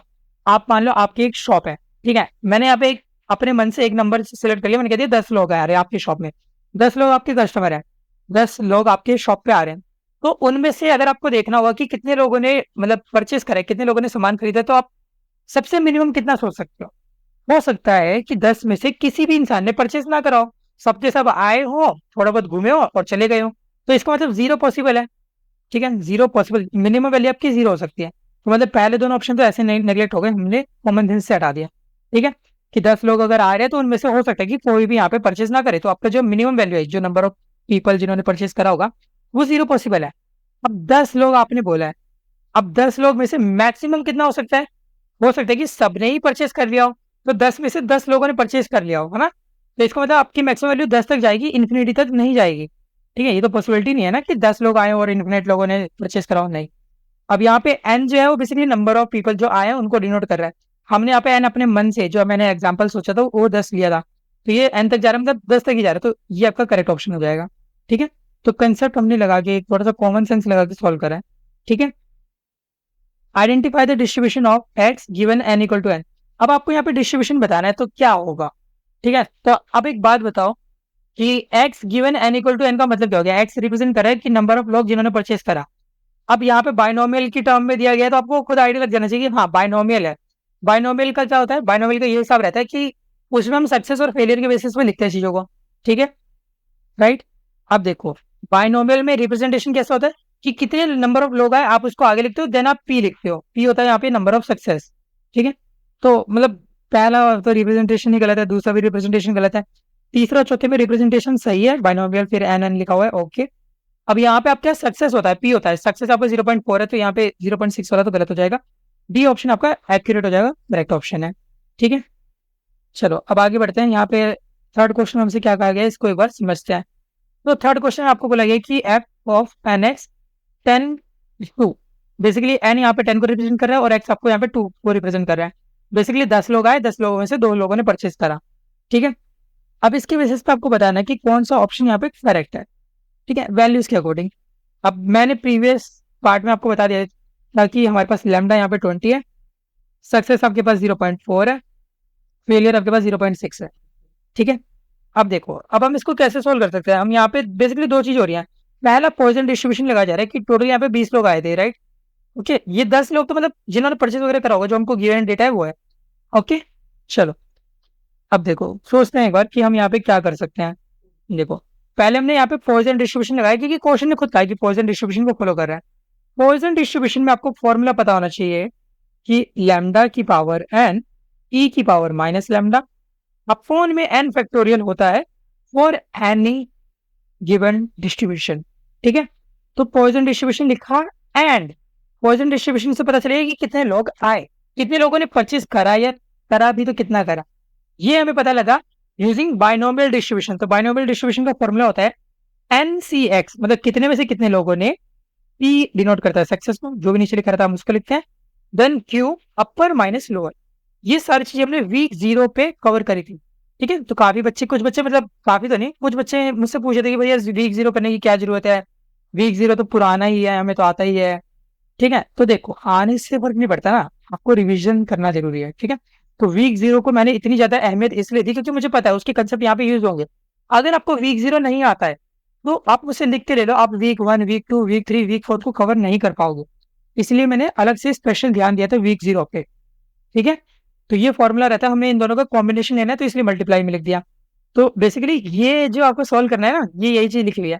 अब जैसे यहाँ पे हम वैल्यू फिलिंग कर देते हैं, तो देखो लैम्डा आपको गिवन है 20, 20 की पावर हम यहाँ पे n लिखेंगे, n आपको गिवन है 10, राइट। क्वेश्चन में आपको यहाँ पे बोल दिया गया कि भाई ये हमारे पास 10 है तो लिख देते हैं 10, e की पावर माइनस लैम्डा, लैम्डा आपके पास था 20 अपॉन में n फैक्टोरियल, n आपके पास था 10 तो यहाँ पे 10 फैक्टोरियल लिख दिया, बहुत सही, इनटू में NCX। अब देखो 10 में से 2 लोग 10C2, ठीक है। अब देखो इसको मैं डायरेक्ट लिख देता हूँ, ऊपर वाले का फैक्टोरियल, नीचे वाले का फैक्टोरियल, अपर माइनस लोअर फैक्टोरियल, ठीक है। 10 फैक्टोरियल से 10 फैक्टोरियल कटेगा, ठीक है। ओके, P का मतलब है सक्सेस, सक्सेस का मतलब 0.4 की पावर, जो भी नीचे लिखा रहता है। तो हमें यहाँ पे 10 में से 2 लोग सिलेक्ट करे थे ना, तो मतलब 10 में से 2 लोगों ने परचेस करा होगा, ये हमको क्वेश्चन में गिवन है, ठीक है, बोल रखा है इन्होंने। तो इसका हो जाएगा स्क्वायर, क्योंकि जो नीचे लिखा रहता है हमें वही लिखना होता है। फेलियर का मतलब 0.6, इसकी पावर होगी अपर माइनस लोअर, तो 10 - 2 करोगे तो 8 हो जाएगा। अगर आप ऑप्शन मैचिंग करोगे, ध्यान से देखोगे समझोगे, तो आपको पता चलेगा कि यहाँ पे आपका पहला ही ऑप्शन करेक्ट है। e की पावर -20, e की पावर -20, 20 की पावर 10, 20 की पावर 10, ठीक है। अपॉन में 2 फैक्टोरियल, 8 फैक्टोरियल, 2 फैक्टोरियल, 8 फैक्टोरियल, 0.4 की पावर 2, 0.4 की पावर 2, 0.6 की पावर 8, 0.6 की पावर 8, ओके, एब्सोल्युटली करेक्ट, ठीक है। अब देखो, अब हमसे क्या बोला गया कि ये दूसरा वाला देख लेते हैं क्योंकि मल्टीपल सिलेक्ट क्वेश्चन है, तो अगर ये सही है तो ऑटोमेटिकली ये रॉन्ग हो जाएगा। अब 10, 12 के लिए देखते हैं। अब कॉमन सेंस से खत्म हो जाएगा ये क्वेश्चन। देखो 10 में से 12 लोगों ने परचेस करी है, क्या ये पॉसिबल भी है? आप मुझे बताओ, 10 लोग आपके यहाँ पे आए एंड 10 में से आप कह रहे हो कि 12 लोगों ने यहाँ पे शॉपिंग करी है, पॉसिबिलिटी ही नहीं है। तो वो चीज अगर पॉसिबल नहीं होती तो उसकी प्रोबेबिलिटी वगैरह सब जीरो हो जाता है, कॉमन सेंस, ठीक है। तो ए और सी आपका यहाँ पे करेक्ट ऑप्शन हो जाएगा। चलो आगे बढ़ते हैं, फोर्थ क्वेश्चन देखते हैं। तो यहाँ पे हमसे पूछा जा रहा है कि एक्स के डिस्ट्रीब्यूशन के बारे में आप क्या कहोगे। तो एक्स का डिस्ट्रीब्यूशन जो है वो मतलब आपको पता होगा कि जो पॉइजन डिस्ट्रीब्यूशन है, मैंने अभी आपको बताया था कि वो कुछ इस फॉर्मेट का होता है कि एक्स पॉइजन, ये आपको डिनोट करता है आपके यहाँ पे एन और पी के फॉर्म में, राइट। ये एक जनरल रिप्रेजेंटेशन है जो मैंने आपको बताया भी था, ठीक है। ओके, अब आप इसको एन पी कह लो या फिर देखो लैम्डा, देखो जनरली हम क्या करते हैं, लैम्डा लिख देते हैं, ठीक है। अब अगर आपको याद हो तो मैंने आपको बताया होता है कि लैम्डा का ये वाला फॉर्मूला भी होता है एनपी, ठीक है। बेसिकली रिप्रेजेंटेशन है, ठीक है। जो लैम्डा होता है वो एन टाइम्स पी के बराबर होता है, ठीक है। अब बताओ कि आपके पास यहाँ पे जो लैम्डा है वो कितना गिवन था आपके पास, ठीक है। ओके, शायद मैंने लिखने में थोड़ी गलती कर दी यहाँ पे, हाँ सॉरी, यहाँ पे n equal to lambda P होता है, ठीक है। माय बैड, मैंने यहाँ पे थोड़ी सी गलती कर दी थी। यहाँ पे जो आपका n होता है ये लैम्डा पी के बराबर होता है, ठीक है। अगर हम जस्ट रिप्रेजेंटेशन की बात करें तो, ठीक है, पॉइजन के केस में तो ये आपका लैम्डा पी के बराबर होता है। ओके, ये जस्ट रिप्रेजेंटेशन की बात हो रही है। अब लैम्डा की वैल्यू आपको गिवन है 20, सक्सेस की वैल्यू 0.4। अगर आप इन दोनों को सॉल्व करोगे तो देखो 20 इंटू में 4/10 यानी कि 0 से 0 गया, 4 टू 8। तो यहाँ पे ब्रैकेट के अंदर आपके पास 8 आना चाहिए, जिसके अकॉर्डिंग आपका डी ऑप्शन करेक्ट हो जाएगा। ठीक है, तो आपको इस प्रकार यहाँ पे क्वेश्चन को सॉल्व करना था। ठीक है, चलो अब यहाँ पे नेक्स्ट क्वेश्चन पे आते हैं, फिफ्थ क्वेश्चन पे। अब यहाँ पे हमसे क्या कहा गया है, एक बार इसको पढ़ लेते हैं। एक्स एक यूनिफॉर्म डिस्ट्रीब्यूशन को फॉलो कर रहा है, जो गिवन है उसको आगे लिख लेते हैं। एक्स फॉलो कर रहा है एक यूनिफॉर्म डिस्ट्रीब्यूशन को, जिसमें वैल्यू है 1 और 2। ठीक है, या तो 1 वैल्यू होगी या तो 2 वैल्यू होगी। Okay, Y represent the number of aces obtained from the deck of well shuffled 52 cards. Okay, Y represent कर रहा है नंबर ऑफ एसेस ड्रॉन। ठीक है, नो इशू। ठीक है, अब देखो आगे देखते हैं। रिप्लेसमेंट यहाँ पे मतलब अवेलेबल है। ठीक है, ओके, समझ आ गया। फिफ्थ क्वेश्चन पढ़ते हैं। क्वेश्चन क्या है? क्वेश्चन हमसे कह रहा है कि, इसको मैं कट कर देता हूँ तो पता नहीं स्नैप नहीं हुआ है। चलो, तो देखो फिफ्थ क्वेश्चन को एक बार यहाँ पे समझते हैं। अब हमसे कह रहा है कि यहाँ पे रेंज के बेसिस पे या फिर बायनोमियल वगैरह, हमको ये करेक्शन करके बताना है कि कौन सा करेक्ट होगा। ठीक है, तो देखो y given x equal to 2। अब आपको बताना है कि y आपका क्या होगा अगर x आपका 2 है, तो क्या ये पॉसिबल है? बिल्कुल। अब देखो y, अगर x आपका 2 है, x आपका 2 है मतलब आप दो कार्ड निकालोगे। ठीक है, पहला कार्ड दूसरा कार्ड। ठीक है, ये हमसे बोला गया है कि जितने भी हम यहाँ पे मतलब जो भी हमारा x आएगा हम उतनी बार कार्ड को ड्रॉ करेंगे। ठीक है, अगर आपके पास x इक्वल टू 2 है, जो कि इन्होंने खुद बोला कि गिवन कंडीशन है x इक्वल टू 2, तो दो बार आप कार्ड को निकाल रहे हो। ठीक है, अब दो बार अगर कार्ड को आप निकालोगे तो इनमें से कितने एसेस आपके पास आ सकते हैं? आप एक बात बताओ। हो सकता है ये दोनों ही कार्ड ऐसे आ जाए जिनमें एक भी इक्का ना हो, दोनों किंग आ गए, दोनों क्वीन आ गए, दोनों कुछ भी आ गए, मतलब 10, 9, 8, 7 जो भी कॉम्बिनेशन आपको लेना हो ले लो। बट ये पॉसिबिलिटी है कि इनमें से एक में भी एस ना आए, तो वाई हमारा 0 हो सकता है कि भाई एक भी एस नहीं आया। एक पॉसिबिलिटी है कि पहले कार्ड में यहाँ पे हमारे पास एस आ गया, ये दूसरे में नहीं आया, ये फिर वाइस वर्सा, पहले में नहीं आया दूसरे में एस आ गया। ठीक है, बेसिकली एक इक्का आ सकता है दोनों में। ठीक है, केस 2 हो गया हमारे पास। केस 3 की बात करें तो दोनों में ही इक्के आ सकते हैं, पॉसिबल है।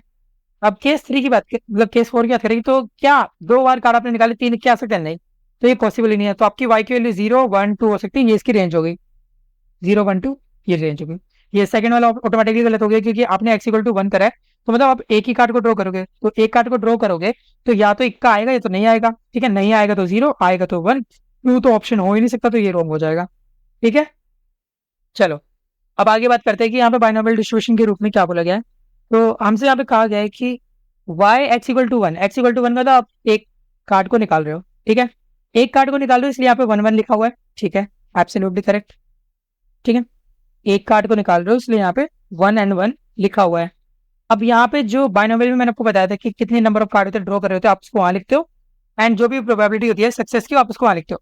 तो एक कार्ड को आप निकाल रहे हो और आपका यहाँ पे जो मतलब सक्सेस रेट है वो 1/13 है, क्योंकि आपको पता है कि यहाँ पे हमारे पास जो इक्के होते हैं। ठीक है, अगर आप एक कार्ड निकाल रहे हो, अगर हम एक यहाँ पे बात करें लाइक एक सेट की बात करें, तो आपको पता है कि एक ही का प्रेजेंट रहता है आउट ऑफ 13।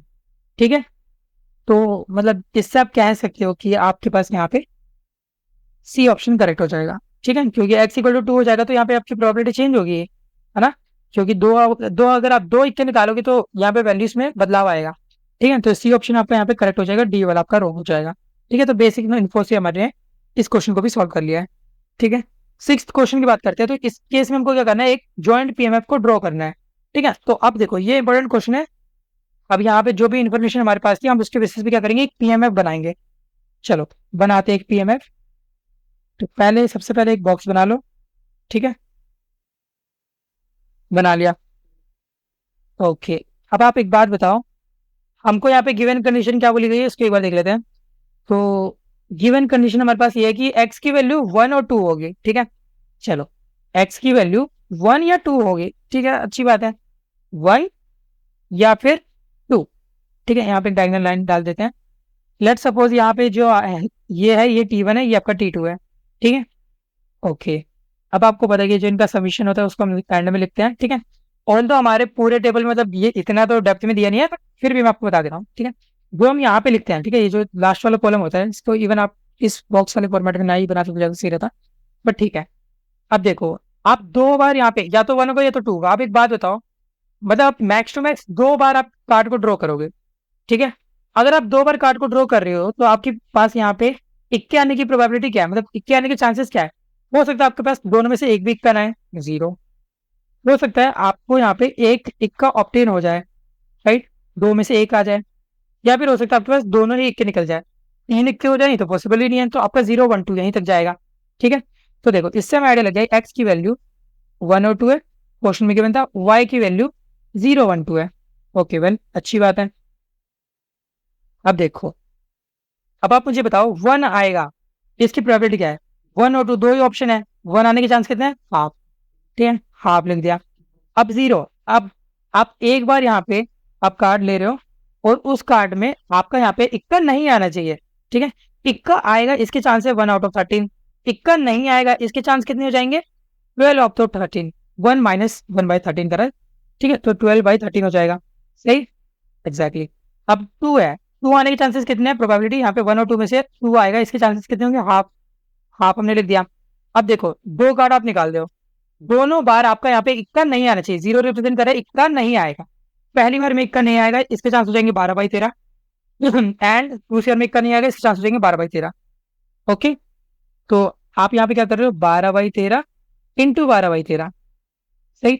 अब इनका एडिशन करके आप यहाँ पे नंबर लिख सकते हो, ठीक है, तो उसकी ऑल तो जरूरत नहीं है, बट मैंने आपको फिर भी बता दिया, ठीक है।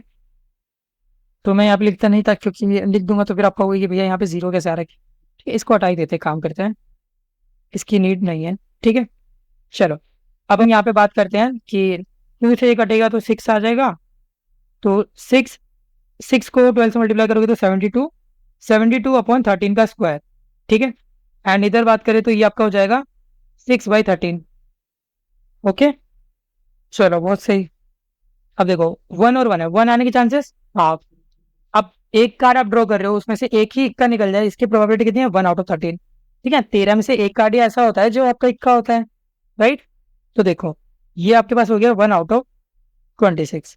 अब दो दो की बात करते हैं, तो 2 आने के चांसेस 1 और 2 में से 2 आएगा, इसकी प्रोबेबिलिटी हाफ हो गई। अब 2 कार्ड आप ड्रॉ कर रहे हो, 2 कार्ड में से एक कार्ड आपका इक्का होना चाहिए, इसकी प्रोबेबिलिटी कितनी है, पहला कार्ड लेट सपोज इक्का आ गया, ठीक है, पहला कार्ड इक्का है, तो इसके चांसेस हो गए आपके पास 1 आउट ऑफ 13। सेकेंड बार में ऑब्वियसली आपका इक्का नहीं आएगा, ठीक है, तो 12 आउट ऑफ 13 हो गया, ठीक है।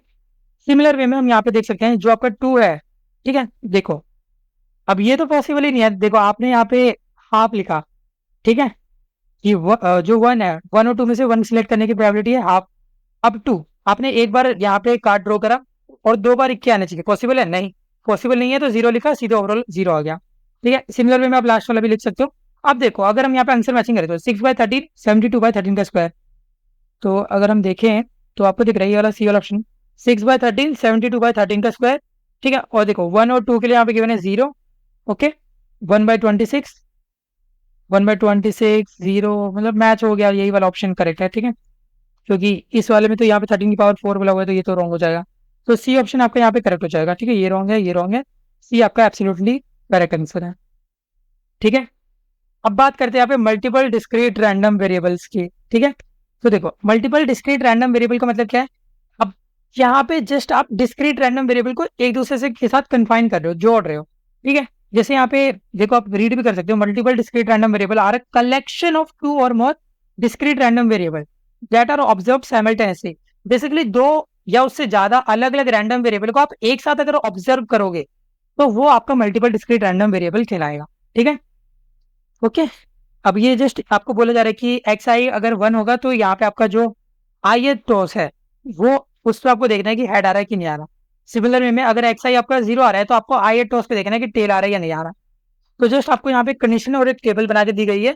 आई नो अभी आपको नहीं समझ आ रहा, बट कोई बात नहीं, क्वेश्चन करते हैं, क्वेश्चन से आपको सारी चीजें दिमाग में एकदम बैठ जाएगी, ठीक है। तो लेट सपोज यहाँ पे हमारे पास एक क्वेश्चन है, एक कंडीशन है, इसके बेसिस पे तीनों क्वेश्चन पूछे गए हैं, तो इसके बाद देखते हैं। तो देखो हमसे क्या कहा जा रहा है, अब fair coin is tossed 4 times, एक हमने कॉइन लिया, कॉइन को 4 बार यहाँ पे टॉस करा, ठीक है, बॉक्स से एक्स डिनोट कर रहा है कि कितने नंबर ऑफ हेड आए ऑन फर्स्ट टॉस, ठीक है। वाई डिनोट कर रहा है number of head on first two toss, मतलब number of head upon first 2 toss, ठीक है, और z रिप्रेजेंट कर रहा है टोटल नंबर ऑफ हेड, ठीक है, टोटल नंबर ऑफ हेड। तो ये तो आपके पास गिवन कंडीशन हो गई, ठीक है। क्वेश्चन देखते हैं। क्वेश्चन में आपसे बोला जा रहा है एफ एक्स वाई जेड 0 1 2 है। चलो इसको यहाँ पे लिख लेते हैं, हमें सॉल्व करना है एफ एक्स वाई जेड, और यहाँ पे आपको वैल्यूज भी गिवन है 0 1 एंड 2, 0 1 एंड 2। अब कंडीशन देखते हुए चलना, ठीक है। आपको पता है कि ये जो है ये एक्स को रिप्रेजेंट कर रहा है, ठीक है, तो एक्स आपका 0 होना चाहिए। अब एक्स 0 होने का मतलब आपके पास पहले टॉस पे यहाँ पे हेड नहीं आना चाहिए। अगर हेड नहीं आएगा पहले टॉस पे तो क्या आएगा, टेल आएगा, ठीक है, कॉमन सेंस की बात है। Okay, P X equal to 0 की बात करें तो पहले टॉस पे आपके पास यहाँ पे हेड नहीं आना चाहिए, टेल आएगा। टेल की प्रोबेबिलिटी होती है हाफ, हाफ हमने लिख दिया, बहुत सही। तो ये पी एक्स इक्वल टू 0 हमने सॉल्व कर लिया। ओके, सेकंड केस बनाते हैं। अब यहाँ पे आपका जो y है वो रिप्रेजेंट कर रहा है 1 को, y रिप्रेजेंट कर रहा है कि पहले 2 टॉस का जो सम है, ठीक है, देखो पहले 2 टॉस का जो सम है इनमें टोटल कितने हमारे पास हेड आ रहे हैं ये डिनोट करता है y। पहले दोनों का सम हमको डिनोट कर रहा है कि ये हमको गिवन है 1, मतलब पहले 2 को मिला के आपके पास एक ही हेड आना चाहिए, ठीक है। अब देखो ध्यान से समझना, प्रोबेबिलिटी आपको बोल दी गई कि पहले टॉस पे आपके पास यहाँ पे क्या है, x इक्वल टू 0 है, मतलब पहले टॉस पे आपका यहाँ पे टेल आया है, तभी तो दूसरे टॉस पे अगर आपका हेड आएगा तो ओवरऑल आपके पास 1 बनेगा, है ना। ठीक है, थोड़ा सा प्रैक्टिकली समझो कि पहले टॉस पे आपके पास यहाँ पे पहली कंडीशन जो थी एक्स वाली थी वो कह रहा था कि आपके पास हेड नहीं आना चाहिए, हेड नहीं आएगा तो ऑब्वियसली टेल आएगा। सेकंड y इक्वल टू 1 है, y हमको डिनोट कर रहा है कि पहले 2 टॉस का सम कितना हेड आ रहा है, और ये हमको 1 बोला गया, मतलब पहले 2 टॉस को मिला के आपके पास एक हेड आना चाहिए। अब ये कब तभी पॉसिबल होगा अगर पहला आपके पास टेल है दूसरा आपके पास हेड हो, राइट। तो देखो पी एक्स इक्वल टू 0, ठीक है, और इसको हम इस फॉर्मेट में बोल देते हैं पी वाई इक्वल टू 1 आपका होना चाहिए गिवन, गिवन का मतलब मैं चलो इस फॉर्मेट में लिख दूंगा, गिवन एक्स इक्वल टू 1 आपको ये कैलकुलेट करना है, ठीक है। तो प्रोबेबिलिटी देखो y इक्वल टू 1 आपको चाहिए, ठीक है, मतलब कि दोनों का सम आपके पास 1 आना चाहिए, एंड गिवन ये है कि पहला वाला आपका टेल है, ठीक है। तो देखो y equal to 1 and x equal to 1 upon में प्रोबेबिलिटी जो भी गिवन वाली कंडीशन होती है उसको हम नीचे लिखते हैं, ठीक है। तो देखो y 1 है x 1 है, y 1 का मतलब आपके पास यहाँ पे सेकंड वाले पे जो आपका हेड आना चाहिए, ठीक है, सेकंड वाले टॉस पे आपका हेड आना चाहिए, प्रोबेबिलिटी हाफ हो गई। ओके, x इक्वल टू 1 मतलब x इक्वल टू 0 होगा, सॉरी अच्छा गड़बड़ कर दिया मैं, x इक्वल टू 0 तो कोई हेड नहीं आएगा, मतलब टेल आएगा तभी तो हमारे पास आएगा ना, ठीक है। तो यहाँ पे भी हाफ हो जाएगा क्योंकि हेड नहीं आने का मतलब टेल आना होता है, टेल की प्रोबेबिलिटी भी हाफ ही होती है। Upon P X equal to 1 का मतलब अगेन यहाँ पे हाफ हो जाएगा। तो देखो हाफ से हाफ कटा बच रहा है यहाँ पे हाफ, ठीक है। तो हमने यहाँ पे y इक्वल टू 1 के लिए भी सारी कहानी लिख ली, सिमिलर वे में हम z के लिए भी लिखेंगे। z आपके पास यहाँ पे बोला गया 2 होना चाहिए, z 2 होने का मतलब चारों का sum total number of head आपके पास यहाँ पे 2 होने चाहिए। तीनों कंडीशन को एक साथ मिलाओ, पहली बार में आपका टेल आया, ठीक है, x इक्वल टू 0 पहली वाली कंडीशन से आपके पास पहला टेल आ गया, y इक्वल टू 1 का मतलब सेकंड आपका हेड होना चाहिए। अब आपको चाहिए कि ओवरऑल यहाँ पे 2 हमारे पास मतलब हेड आने चाहिए, इसका मतलब बाकी दोनों में से एक आपका हेड होना चाहिए। तो देखो या तो आपके पास हेड टेल आ जाए, बाकी लास्ट 2 टॉसेस के लिए मैं कह रहा हूँ, या फिर आपके पास टेल हेड आ जाए तो आपका काम हो जाएगा, ठीक है। अगर आपके पास यहाँ पे हेड टेल आ रहा है मतलब थर्ड वाले पे आपका हेड आ गया, फोर्थ वाले पे टेल आ गया, तो ये जो z इक्वल टू 2 है मतलब ओवरऑल आपके पास 2 होना चाहिए, ये मतलब फुलफिल हो जाएगा, है ना। देखो जैसे अगर हेड और टेल है तो ओवरऑल आपके पास z इक्वल टू 2 चाहिए था, मतलब टोटल नंबर ऑफ हेड आपके पास 2 चाहिए था, 2 ही है, ठीक है। या फिर अगर हम दूसरी कंडीशन ले ये टेल और हेड वाली, तो इस पर्टिकुलर केस में भी आपके पास 2 हेड हो जाएंगे जो हमको चाहिए, ठीक है। तो ये 2 कंडीशन है जिसको हम यहाँ पे लगा सकते हैं। अब देखो हेड और टेल है, हेड आने की प्रोबेबिलिटी हाफ, टेल आने की प्रोबेबिलिटी हाफ, प्लस टेल आने की प्रोबेबिलिटी हाफ, हेड आने की प्रोबेबिलिटी हाफ। ओके, अब या तो बोला था इसलिए बीच में प्लस का साइन लगाया। देखो 1/4 प्लस 1/4 आपके पास हो जाएगा 2/4 which is equal to half, ठीक है। अब देखो ये सारी चीजें हमने सॉल्व कर लिया। देखो एफ एक्स वाई जेड और आपके यहाँ पे कुछ वैल्यूज गिवन है, ठीक है, कितने थी 0 1 एंड 2। इसका मीनिंग क्या है, इसका मीनिंग है probability of X equal to 0 multiply probability of X equal to 1, sorry Y equal to 1 होगा, एक्स वाई जेड होता है ना, ठीक है, Y equal to 1 multiply probability of z equal to 2, ठीक है। x इक्वल टू 0 के लिए हमने कैलकुलेट करा, हाफ आया, मल्टीप्लाई y इक्वल टू 1 के लिए कैलकुलेट करा, सेकंड वाले केस में y इक्वल टू 1 के लिए, ये भी हाफ आया। एक टू में z इक्वल टू 2 के लिए कैलकुलेट करा, ये भी हाफ आया। तीनों को आप आपस में मल्टीप्लाई करोगे तो 2 इंटू 2 4 हो गया, 4 इंटू 2 8 हो गया, 1/8 आपका यहाँ पे पहले पार्ट का आंसर है, ठीक है। अभी दो पार्ट और है, अगर आपको नहीं भी समझ आया तो टेंशन मतलब, बाकी दोनों पार्ट देख के समझ आ जाएगा, ठीक है। चलो सेकंड पार्ट देखते हैं। तो सेकंड पार्ट में हमसे कहा जा रहा है कि F X Y Z 0 1 and 4 है, ठीक है। कंडीशन मैपिंग करेंगे, एफ एक्स वाई जेड 0 1 4, ठीक है। तो देखो प्रोबेबिलिटी आपके पास x इक्वल टू 0 आना चाहिए into probability x y equal to 1 होना चाहिए, ठीक है, into probability z equal to 4 होना चाहिए, ठीक है। चलो अब थोड़ा सा कॉमन सेंस लगाते हैं।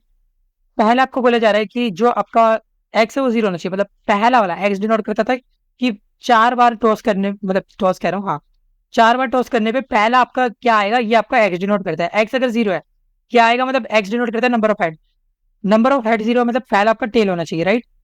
टेल होने की probability half, okay. y equal to 1 है, ठीक है।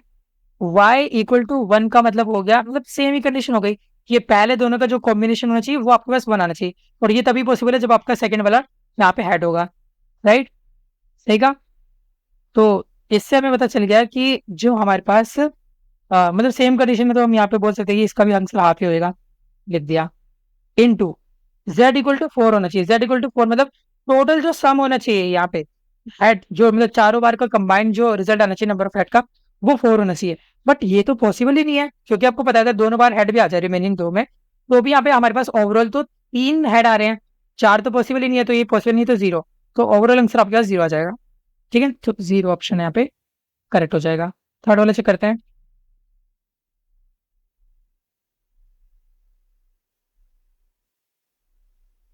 F of X Y and Z, तो 1 1 एंड 3, इसके बाद समझते हैं। तो देखो ये आपके पास हो जाएगा probability of X equal to 1, जो कि अब तक तो आप समझ ही गए होंगे कि आपके पास यहाँ पे पहली बार में हेड आना चाहिए इस बार, ठीक है, क्योंकि यहाँ पे 0 नहीं है। एक्स इक्वल टू 1 मतलब पहली बार में आपका यहाँ पे हेड आया होगा, एक हेड आया होगा, तो एच 1 है, हेड आने की प्रोबेबिलिटी हाफ, चलो अच्छी बात है।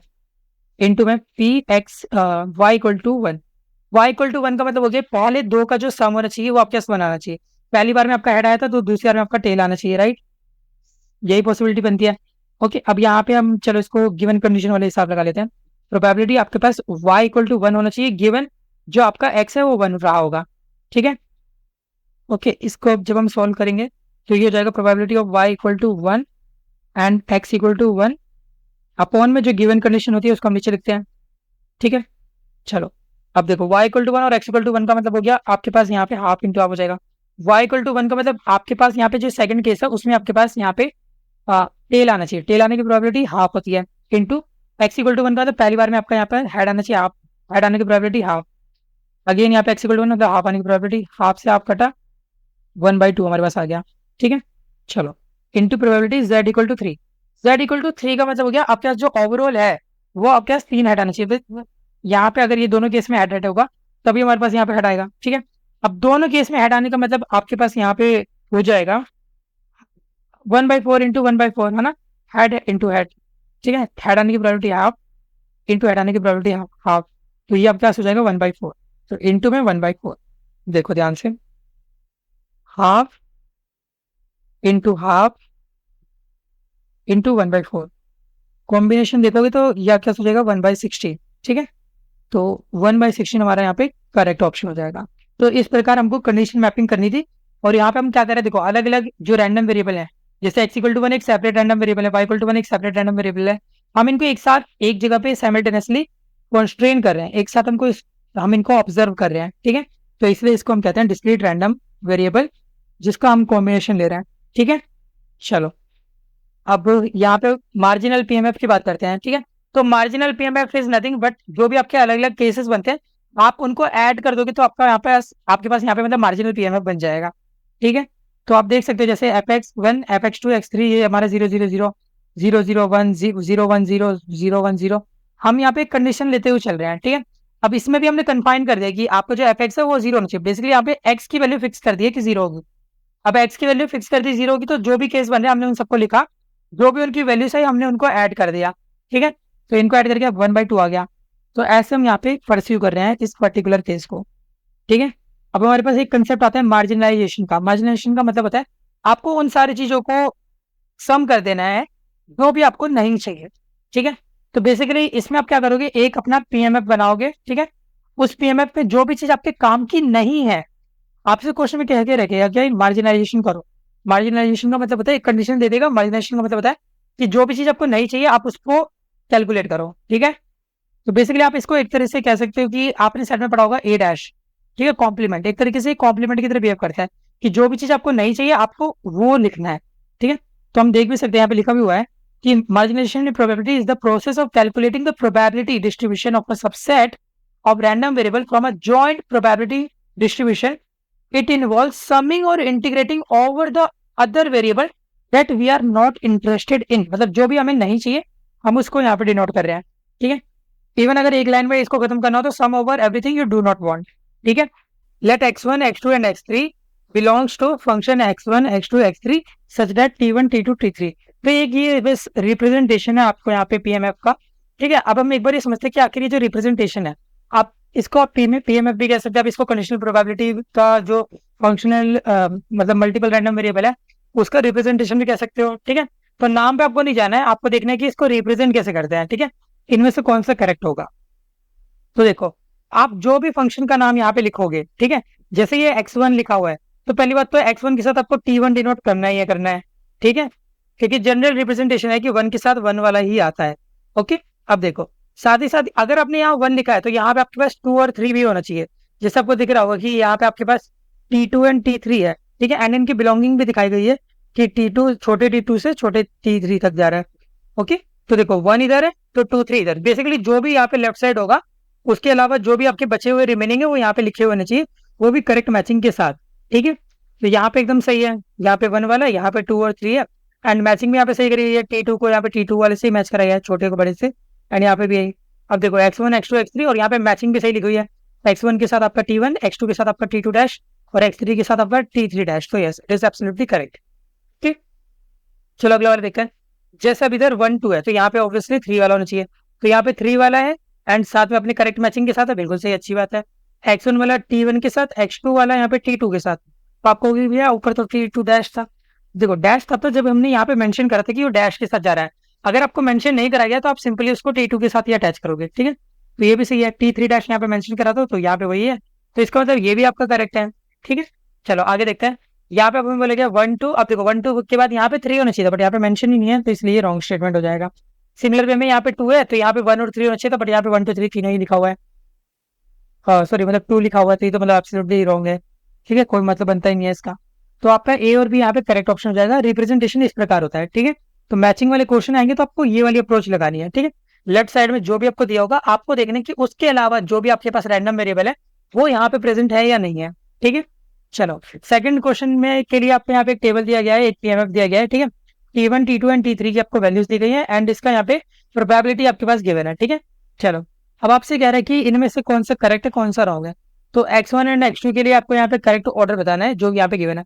तो देखो सबसे अच्छा तरीका क्या है, अगर आपको x1 एंड x2 के लिए कह रहा है तो आपको t1 और t2, क्योंकि आपको पता है कि x1 की वैल्यूज को t1 डिनोट कर रहा है, x2 की वैल्यू को t2 डिनोट कर रहा है। ठीक है, तो ऐसे लगा लो ये आपके पास x1 गिवन है, ये आपके पास x2 गिवन है। ठीक है, आप अपने मन में ऐसा मानो।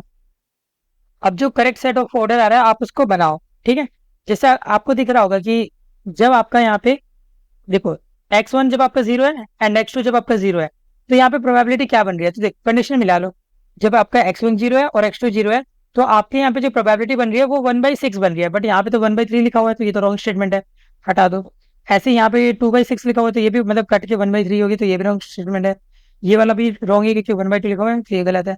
यहाँ पे आपका 1/6 है तो ये एब्सोल्युटली करेक्ट है। ठीक है, तो यहाँ पे इसी से डायरेक्ट आपका आंसर आ गया। आप चाहो तो बाकी चीजों को भी मैच कर सकते हो, जैसे जब आपका यहाँ पे x1 जब आपका 1 था, ठीक है, तो x1 जब आपका 1 था यानी कि ये, एंड x2 जब आपका 0 था यानी कि ये वाली कंडीशन है। तो इस पर्टिकुलर केस में आपकी जो प्रोबेबिलिटी बननी चाहिए, ठीक है, देखो 1 0 वाला, अब देखो 1/6 है। अब आप कहोगे भैया इधर तो 1/6 है, ध्यान से देखो तो नीचे भी यहाँ पे एक और केस आपको दिया गया 1 और 0 का सेम 1/6। तो इसका मतलब यहाँ पे आपको नेट निकालना पड़ेगा 1/6 प्लस 1/6 दो पॉसिबिलिटीज है। आप जब इनको ऐड करोगे तो ये आपका 2/6 यानी कि 1/3 आ जाएगा। ओके, तो इसीलिए यहाँ पे 1/3 लिखा हुआ है। सेम वैसे आप 0 और 1 के लिए यहाँ पे 1/3 निकाल सकते हो एंड 1 और 1 के लिए 1/6 निकाल सकते हो। ठीक है, तो ये आपको अप्रोच लेनी है जिसको मैचिंग करनी है करेक्ट सेट ऑफ ऑर्डर के साथ। ठीक है, चलो आगे बढ़ते हैं। यहाँ पे x2 और x3 के लिए भी आपको यही बात पूछी गई है कि यहाँ पे कौन सा करेक्ट ऑप्शन होगा ABCD में से, तो आपको ये बताना है। ठीक है, तो चलो एक बार यहाँ पे देख लेते हैं। देखो x2 और x3 के लिए आपको 0 0, एक काम करते हैं हम पीछे खुद से टेबल बना लेते हैं यही वाला। ठीक है, ताकि हम करेक्ट ऑर्डर को डायरेक्टली यहाँ पे मैच कर पाए। तो देखो आपका जो टेबल है, जो आपका जॉइंट PMF है, और वो आपको कुछ इस टाइप का दिखेगा। इसको बना देता है।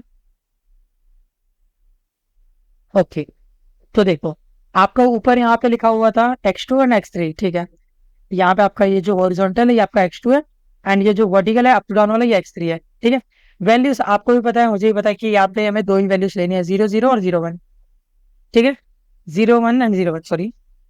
ओके, तो 0 1 0 1। ठीक है, अब आप मैच करके देख लो। ठीक है, ये मैं मिटा देता हूँ ताकि आपको कोई भी कंफ्यूजन ना हो। तो देखो आपको यहाँ पे अब दिख रहा होगा कि जैसे x1 की वैल्यू ये, x2 की वैल्यू है, तो x3 की वैल्यू ये होगी। ठीक है, चलो यहाँ पे मैं x1 एंड x3 लिख दे रहा हूँ। ठीक है, अब ध्यान से देखो 0 और 0 मतलब जब आपका x2 भी 0 है तो अच्छा 2 और 3 का है ना। हाँ जी, तो यहाँ पे x1 की भी जरूरत नहीं है, यहाँ पे x2 की जरूरत है। ठीक है, तो x2 और x3 दोनों आपके 0 होने चाहिए। तो पहले ही केस बन रहा है यहाँ पे। यहाँ देखो x2 भी 0 है एंड x3 भी 0 है इस पर्टिकुलर केस में। इसके अलावा और कोई केस है किया नहीं है? नहीं है ना जी, है। यहाँ पे एक और केस देखिएगा, देखो आपको। ठीक है, तो ये दो केस बन रहे हैं यहाँ पे। ठीक है, ये दो केस आ गए। दो केस का मतलब दो प्रोबेबिलिटी आपकी है, 1/6 एंड 1/6। आप इन दोनों को ऐड करोगे तो अगेन यहाँ पे ऐड करके 2/6 आएगा, जिसको आप काट के 1/3 बोल सकते हो। ठीक है, तो इसका मतलब ये पहले वाले का आपका आंसर हो गया 1/3। ठीक है, सिमिलर वे में आप बाकी कैलकुलेट कर लो। देखो इसको हटा देता हूँ मैं। अब देखो 1 एंड 0, x2 आपका 1 होना चाहिए। तो पहले देखो यहाँ पे x2 किस में 1 है, x2 इसमें 1 है, इसमें 1 है एंड इसमें 1 है। ओके, अच्छी बात है। अब ये तो 1 है, x3 भी आपको 0 होना चाहिए। तो x3 को देखो कहाँ कहाँ 0 है। तो मतलब आपको सेम जहाँ पे गोला लगा, जैसे यहाँ पे इस पर्टिकुलर केस में x3 0 है। ओके, अब देखो 0 0 तो है बट हमको यहाँ पे मैच कर वाले में करना है। ठीक, तो यहाँ पे दोनों में जो कॉमन आ रहा है वो एक ही आ रहा है यहाँ पे, यानी कि 1/6। तो आपका ये 1/6 हो जाएगा। ठीक है, अब देखो 0 एंड 1। तो देखो आपको पर्टिकुलर केस उठाना है। देखो एक्स जब x2 आपका 0 होना चाहिए और x3 आपका 1 होना चाहिए, तो 0 1 आपका ये ऑर्डर होना चाहिए। तो देखो 0 1 का लिखा हुआ है 0 1 0 1 0 1 0 1 0 1 0 1 ये रहा। ठीक है, तो एक पर्टिकुलर केस बन रहा है 0 और 1 वाला, तो 1/6 आ जाएगा इसका भी। तो यानी कि यहाँ पे भी आप लिख दोगे 1/6। ठीक है, अब लास्ट केस उठाते हैं यहाँ पे 1 एंड 1 वाला। तो देखो यहाँ पे 1 1 कहाँ है। ठीक है, तो आपको डायरेक्ट दिख रहा है कि 1 1 एक ये रहा, एक ये रहा। अगेन दोनों के लिए आपकी जो प्रोबेबिलिटी है वो 1/6 एंड 1/6 है। दोनों को आप आपस में ऐड करोगे तो ये आपका 2/6 हो जाएगा, जिसको आप कट करके 1/3 बोल सकते हैं। ठीक है, तो आपके पास ये पर्टिकुलर टेबल आ रहा है 1/3 1/6। तो मैच कर लो, यहाँ पे देख लो कौन सा बन रहा है। तो आपका ये देखो 1/3 1/6 1/6 1/3। हाँ जी, तो आपका यहाँ पे बी ऑप्शन करेक्ट हो जाएगा। ठीक है, तो बी आपका यहाँ पे करेक्ट ऑप्शन है। चलो आगे बढ़ते हैं। ठीक है, तो बी आपका यहाँ पे करेक्ट ऑप्शन हो जाएगा। एंड शायद यहाँ पे एक फोर्थ क्वेश्चन भी था, वो यहाँ पे लिखा नहीं है। ओके, शायद एक क्वेश्चन मिस आउट हो गया, तो आप एक बार देख लेना कि फोर्थ क्वेश्चन आपका क्या है। वो तो एकदम ध्यान में नहीं है, बाकी आप मैच कर लेना। ठीक है, चलो तो अब यहाँ पे नए टॉपिक की बात करते हैं। नया टॉपिक क्या मतलब, एक सारे टॉपिक आप पढ़ चुके हो, जैसे रिप्रेजेंटेशन है। अब यहाँ पे आपको कंडीशनिंग कंडीशनिंग लगाना सिखाया गया है विद मल्टीपल रैंडम वेरिएबल। आपको पता है कि हमारे पास किसी भी प्रोबेबिलिटी या किसी भी केस के लिए मल्टीपल रैंडम वेरिएबल प्रेजेंट हो सकते हैं। मल्टीपल रैंडम वेरिएबल का मतलब लाइक अलग अलग चीजें, अलग अलग वेरिएबल। ठीक है, बहुत सारे अलग अलग वेरिएबल को जब आप एक ही सेम जगह पे सेम टाइम पे चेक करते हो, तो उस पर्टिकुलर सिचुएशन में हम कह देते हैं कि यहाँ पे हम मल्टीपल रैंडम वेरिएबल को अप्लाई कर रहे हैं। एंड अगर यहाँ पे आप कोई अपने मन से कोई कंडीशन भी लगा दोगे तो कंडीशनिंग वाला बन जाएगा। जैसे आपके पास यहाँ पे देखो चार वेरिएबल है, x1 x2 and x3 and x4। ठीक है, अब आप इसको चार अलग अलग केसेस के लिए डिफाइन कर रहे हो। ठीक है, तो यहाँ पे आप क्या कर रहे हो, मल्टीपल रैंडम वेरिएबल को कंडीशन में डाल रहे हो। ठीक है, मल्टीपल रैंडम वेरिएबल पे कुछ कंडीशन लगा रहे हो। तो यहाँ पे आपका ये conditioning with multiple random variable वाले केस बन जाएगा। ठीक है, अब आप यहाँ पे हम बहुत सारे केस बना सकते हैं, ठीक है। यहाँ पे कुछ चुनिंदा यहाँ पे एग्जाम्पल दिए गए हैं, आप इसको देख सकते हो। तो देखो अब आपको रीडिंग करनी आनी चाहिए। देखो यहाँ पे क्या है, प्रोबेबिलिटी हमें निकालनी है x1 की, और ये जो लाइन खींची हुई है इसका मतलब गिवन, ठीक है। आपको x1 की प्रोबेबिलिटी निकालनी है, एंड आपको गिवन है कि x2 जो है वो 2 है, ठीक है। फिर आपको यहाँ पे फॉर्मूला बताया गया कि फंक्शन x1 जब x2 आपका 2 गिवन है एंड यहाँ पे x1 की वैल्यू t1 है, ठीक है। जस्ट ये रिप्रेजेंटेशन है, इसको देख के बिल्कुल भी डरो मत, ठीक है। अब देखो जो भी आपको यहाँ पे ओवरऑल कंडीशन होती है आप इसको ऊपर लिखते हो, एंड जो गिवन वाली होती है आप उसको नीचे लिखते हो, ठीक है। यही मैंने चीज आपको सिखाई हुई है, बस इसी चीज का ध्यान रखो। आई नो अभी भी आपको कंफ्यूजन हो रहा है, बट बिल्कुल भी घबराओ मत, ठीक है। अभी हम क्वेश्चन करते हैं तो उसके साथ हमको ज्यादा बेहतर क्लैरिटी मिलेगी, ठीक है। कुछ ही गिने चुने क्वेश्चन है, उनको बस चेकआउट करना है, ठीक है। काफी छोटा लेक्चर होने वाला है ये वाला, ठीक है। तो चलो एक बार देख लेते हैं। तो यहाँ पे आपके पास x1 x2 and x3 and x4 यहाँ पे 4 वेरिएबल दिए गए हैं, और यहाँ पे एक पीएमएफ टेबल बनाया गया है, ठीक है। तो ये आपका x1 है, मान लो ये x2 है, ये x3 एंड ये x4 है, ठीक है। t1 t2 t3 and t4 से हम जिसको डिनोट करें, एंड ये इनकी प्रोबेबिलिटीज है, ठीक है। अब देखो ध्यान से समझना, एक एक ऑप्शन मैच करते हैं। T X one equal to T X two equal to T X three equal to 0 है। अब ये जो टी लिखा हुआ है ना, टी का मतलब यहाँ पे ये बड़ा टी है, ये रेंज को रिप्रेजेंट कर रहा है, ठीक है। रेंज मतलब पॉसिबल वैल्यूज, ठीक है, कि यहाँ पे आखिरकार पॉसिबल वैल्यूज क्या है। तो देखो x1 x2 और x3 की पॉसिबल वैल्यूज क्या 0 और 1 है। तो अब ध्यान से देखो, क्या पूरे x1 वाले ये जो कॉलम है, क्या इसमें सिर्फ और सिर्फ 0 और 1 प्रेजेंट है? 0 0 0 0 7 हाँ बिल्कुल सही, 0 और 1 है, तो ये तो पास हो गया। x2 को चेक करो, 0 1 0 0 0, ठीक है, इसमें भी सिर्फ और 0 और 1 है, ये भी पास हो गया। x3 को देखो, x3 में भी यहाँ पे सिर्फ और सिर्फ 0 और 1 है, तो हाँ ये भी ठीक है। मतलब ये बात तो इन्होंने सही कही है कि x1 x2 एंड x3 के लिए आपकी जो पॉसिबल वैल्यूज है वो 0 है या फिर 1 है, ओके। अब टी एक्स फोर की बात करते हैं, तो x4 यानी कि आपका फोर्थ वाला कॉलम, ठीक है। फोर्थ वाले कॉलम में हमको वैल्यूज दी गई है 0 1 2 3, तो देख लो 0 ये रही, 1 1 ये रहा, 2 ये रहा, 3 ये रहा, तो हाँ यही वैल्यूज पॉसिबल है। तो इसका मतलब ये जो पहला ऑप्शन है ना, ये एकदम करेक्ट है, क्योंकि इन्होंने जो जो इन्फॉर्मेशन दी थी सारी एकदम सटीक बैठ गया। अगर पहला वाला करेक्ट है तो ऑब्वियसली सेकंड वाला गलत हो जाएगा, क्योंकि इन्होंने तो यहाँ पे बोल दिया है कि जो टी x1 है वो उसकी जो वैल्यू है सिर्फ और सिर्फ 0 है, तो नहीं 0 नहीं है, 0 और 1 दोनों पॉसिबल है, तो ये सेकंड वाला ऑप्शन सीधे सीधे रॉन्ग हो जाएगा, ठीक है। अब देखो रेंज ऑफ, अब देखो यहाँ पे हमें कंडीशन लगा के पूछ रहा है, range of x1 given x2 equal to 0। तो आपसे कह रहे हैं कि x1 की वैल्यू, ठीक है, इसको ऐसे रीड करो कि x1 की वैल्यू व्हेन, ये जो आपको एक लाइन खींची जाती है ना, व्हेन बोलो या गिवन बोलो, ठीक है, व्हेन या गिवन x2 इक्वल टू 0, तो आपको यहाँ पे कंडीशन लगा के दे दी गई है कि आपका जो x2 है वो 0 होगा, ठीक है। तो यहाँ पे जब भी आपका x2 0 होगा तो x1 की वैल्यू क्या क्या होगी, तो देख लेते हैं एक बार। x2 की वैल्यू 0 कब कब हो रही है, एक यहाँ पे, एक इन दोनों केसेस में, बस यही केस बन रहे हैं जहाँ पे x2 आपका 0 है, ठीक है। अब इन पर्टिकुलर केसेस में आपके पास यहाँ पे जो वैल्यूज है, ठीक है, वो आपकी x1 के लिए क्या है आपको ये देखनी है, ठीक है। तो देखो आप ध्यान से देखो यहाँ पे, तो x1 की जो वैल्यूज है वो क्या क्या आ रही है, x1 की वैल्यू या तो 0 है, या तो 0 है, या तो 1 है। तो इसका मतलब इसकी जो पॉसिबल वैल्यूज है वो 0 और 1 है, या तो 0 होगी या तो 1 होगी, बट इन्होंने तो सिर्फ और सिर्फ 0 बोला गया है, तो ये तो रॉन्ग स्टेटमेंट है, ठीक है। 1 भी हो सकता है, ठीक है। तो जस्ट आपको यहाँ पे कंडीशन मैचिंग करनी है और कुछ नहीं, ठीक है। मैंने बताया ना आपको कि डेटा साइंस में आपको 90% कंडीशन मैपिंग ही करनी होगी, ठीक है। चाहे कंडीशन मैपिंग कह लो, कंडीशन मैचिंग कह लो, एक ही बात है, ठीक है। चलो आगे देखते हैं। तो लास्ट वाला ऑप्शन देखते हैं, यहाँ पे आप एक और कंडीशन लगा के दे दी गई है। अब यहाँ पे आपसे पूछा है कि रेंज ऑफ x2, मतलब x2 की वैल्यू आपको बतानी है, ये लाइन है, लाइन का मतलब गिवन, ठीक है। आपको गिवन है कि x1 इक्वल टू 0 है एंड, ठीक है, ये कॉमा का मतलब एंड होता है, एंड x3 इक्वल टू 1, तो कंडीशन मैच कर लो। आपको x2 की ऐसी वैल्यू देखनी है जब आपका x1 0 और x3 1 था, तो 0 और 1, ठीक है। तो यहाँ पे देखो x1 आपका 0 होना चाहिए, तो देख लो कौन कौन से केस है, स्टार्टिंग के 4 केस बन रहे हैं, ठीक है। तो इन 4 केसेस में यहाँ पे क्या है, आपका ये जो x1 है वो 0 है, और x3 1 कब है, x3 1 है आपका इस पर्टिकुलर एक केस में, ठीक है। बाकी सारे मतलब है तो यहाँ पे भी, बट आपको क्या चाहिए, कॉमन वाला चाहिए ना, कि दोनों में कॉमन होना चाहिए, एंड का मतलब है कॉमन, ठीक है।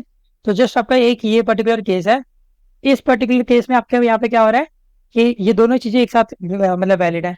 अब इस पर्टिकुलर केस में आपको x2 की वैल्यू चाहिए, तो आपको देखिए बीच में ये x2 की वैल्यू 1, तो yes it is absolutely correct, ठीक है। तो आपको इस प्रकार यहाँ पे इस क्वेश्चन को अप्रोच करना था। चलो आगे देखते हैं, सेम टेबल है आपका। अब इस सेम टेबल में आपको कुछ कंडीशन लगा के पूछा जा रहा है, एकदम ध्यान से समझना। तो देखो अब आपको कह रहा है कि एफ का मतलब होता है बेसिकली फंक्शन लगा रहे हैं, बेसिकली प्रोबेबिलिटी ही पूछा जा रहा है, तो आपको प्रोबेबिलिटी निकालना है ओवरऑल, कंडीशनल प्रोबेबिलिटी कह लो या मार्जिनल प्रोबेबिलिटी कह लो। अब आपको यहाँ पे x1 की प्रोबेबिलिटी निकालनी है। देखो क्योंकि यहाँ पे 1 इन्होंने खुद ही दे दिया, तो आपको x1 की वैल्यू 1 डिनोट कर रहे हैं, ठीक है। तो देखो एक बार मैं आपको पहले मीनिंग सिखा देता हूँ। x1 फिर एक line x2 equal to 0 comma x4 equal to 0 1। तो देखो f का मतलब हो गया कि आपसे पूछा जा रहा है प्रोबेबिलिटी, ठीक है। प्रोबेबिलिटी आपको निकालनी है। x1 आपको बोल देगा, ये जो ब्रैकेट में लिखा होता है ना, ये x1 की कोई डिनोट कर रहा होता है, ठीक है। तो x1 आपको बोल देगा कि 0 है। को प्रोबेबिलिटी कैलकुलेट करनी है x1 जब आपका 1 होगा, 0 लिख रहा हूँ यहाँ पे 1 होगा क्योंकि यहाँ पे 1 बोला गया ना, ठीक है। x1 आपका 1 है, गिवन ये जो लाइन है इसका मतलब होता है गिवन, ये जो स्ट्रेट लाइन है, ठीक है। Given x2 equal to 0 and x4 equal to 0। तो आपको प्रोबेबिलिटी कैलकुलेट करनी है x1 इक्वल टू 1 की, जब आपके पास x2 और x4 दोनों 0 0।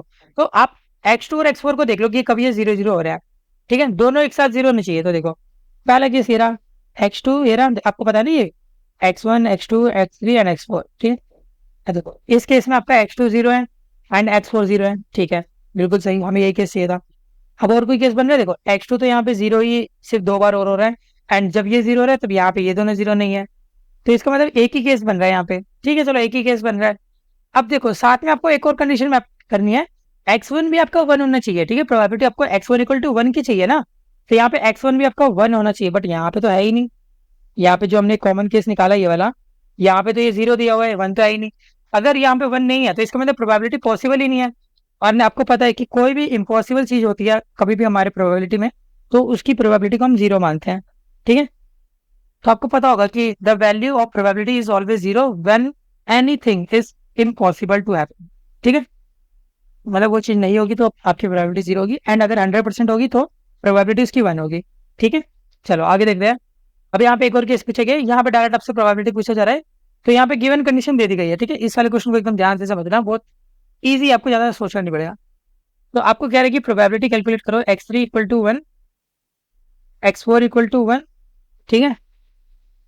और ये गिवन हमको कि x1 आपका 1 होना चाहिए एंड x2 आपका 1 होना चाहिए। चलो ठीक है, तो आप यहाँ पे कंडीशन मैपिंग कर लो, जैसे जो नीचे लिखा हुआ है ना, पहले इसकी कंडीशन निकाल लो। जब आपका x1 1 होगा और x2 1 होगा, तो यहाँ पे कंडीशन देखो, आपका x1 और x2 दोनों 1 1 होना चाहिए। तो कौन सा केस बन रहा है, पहले हम पीछे वाले की बात कर रहे हैं, ठीक है। तब जब आपका यहाँ पे x1 और x2 दोनों 1 1 है, तो देखो x1 एंड x2, तो यहाँ पे देखो 1 1 कहाँ आ रहा है, 1 1 1 1 1 1, यहाँ पे नीचे के 3 केस है, इनमें ये 1 1 आ रहा है, ठीक है। तो इसका मतलब है अगर आप इनकी प्रोबेबिलिटी देखने जाओगे तो ये आपके पास हो जाएगी 3। अभी टोटल कितने में से 1 2 3 4 5 6 7 8, 3 केस ऐसे बन रहे हैं आउट ऑफ 8, ठीक है। तो हमने इसको नीचे लिख दिया। अभी जो ऊपर वाली चीज है इसको हम ऊपर लिखते हैं, ठीक है। x3 आपका 1 होना चाहिए और x4 आपका 1 होना चाहिए। तो चलो x3 और x4 में देखते हैं, तो यहाँ पे कितने लोग ऐसे आएंगे। तो इसको मैं ग्रीन से बना लेता हूँ, ठीक है। आपको x3 और x4 में देखना है, 1 1 देखना है, तो 1 1 यहाँ पे कहाँ है, इधर नहीं है, इधर नहीं है, इधर नहीं है, इधर नहीं है, इधर नहीं है, ये रहा, एक ये केस आ रहा है, ठीक है। ओके, x3 एंड x4 आपके 1 1 होना चाहिए, एक ये केस आ रहा है एंड साथ ही साथ एक ये केस आ रहा है, ठीक है। अब आपके पास यहाँ पे 2 केस आ जा रहे हैं, ठीक है। तो चलो बहुत अच्छी बात है। अब देखो ये जो 2 केस आए हैं, दो हमें प्रोबेबिलिटीज मैच करनी है, याद रखना, ठीक है। ये पीछे भी जो हमने 3/8 लिखा है ना, ये कैसे आया है ये आपको पता होना चाहिए, ठीक है। तो देखो ये जो हमने पीछे 3/8 लिखा था, क्योंकि 3 चीजें आई थी, तीनों की प्रोबेबिलिटी थी 1/8, ठीक है। तो 1/8 प्लस 1/8 प्लस 1/8 ऐसे करके आपका 3/8 आया था, ठीक है। कुछ बच्चे हो सकता है कंफ्यूज जाए कि ये 3 है ओवरऑल ये 8 है, तो कहीं वैसे निकालो, नहीं वैसे नहीं है, प्रोबेबिलिटीज को ऐड करके निकाला गया है, ठीक है। ऐसे ही यहाँ पे ये 2 केस आ रहे हैं, दोनों केसेस में आपकी प्रोबेबिलिटी 1/8 है। तो 1/8 प्लस 1/8 करोगे तो 2/8 हो जाएगा, ठीक है। तो 2/8 को आप कह सकते हैं कि मतलब 8 से 8 कट गया, 2/3 बच गया, तो आपका आंसर जो हो जाएगा 2/3 हो जाएगा, तो बी आंसर है आपका, ठीक है। तो इस प्रकार हमको इस क्वेश्चन को सॉल्व करना था। चलो आगे बढ़ते हैं, फोर्थ क्वेश्चन देखते हैं, ठीक है।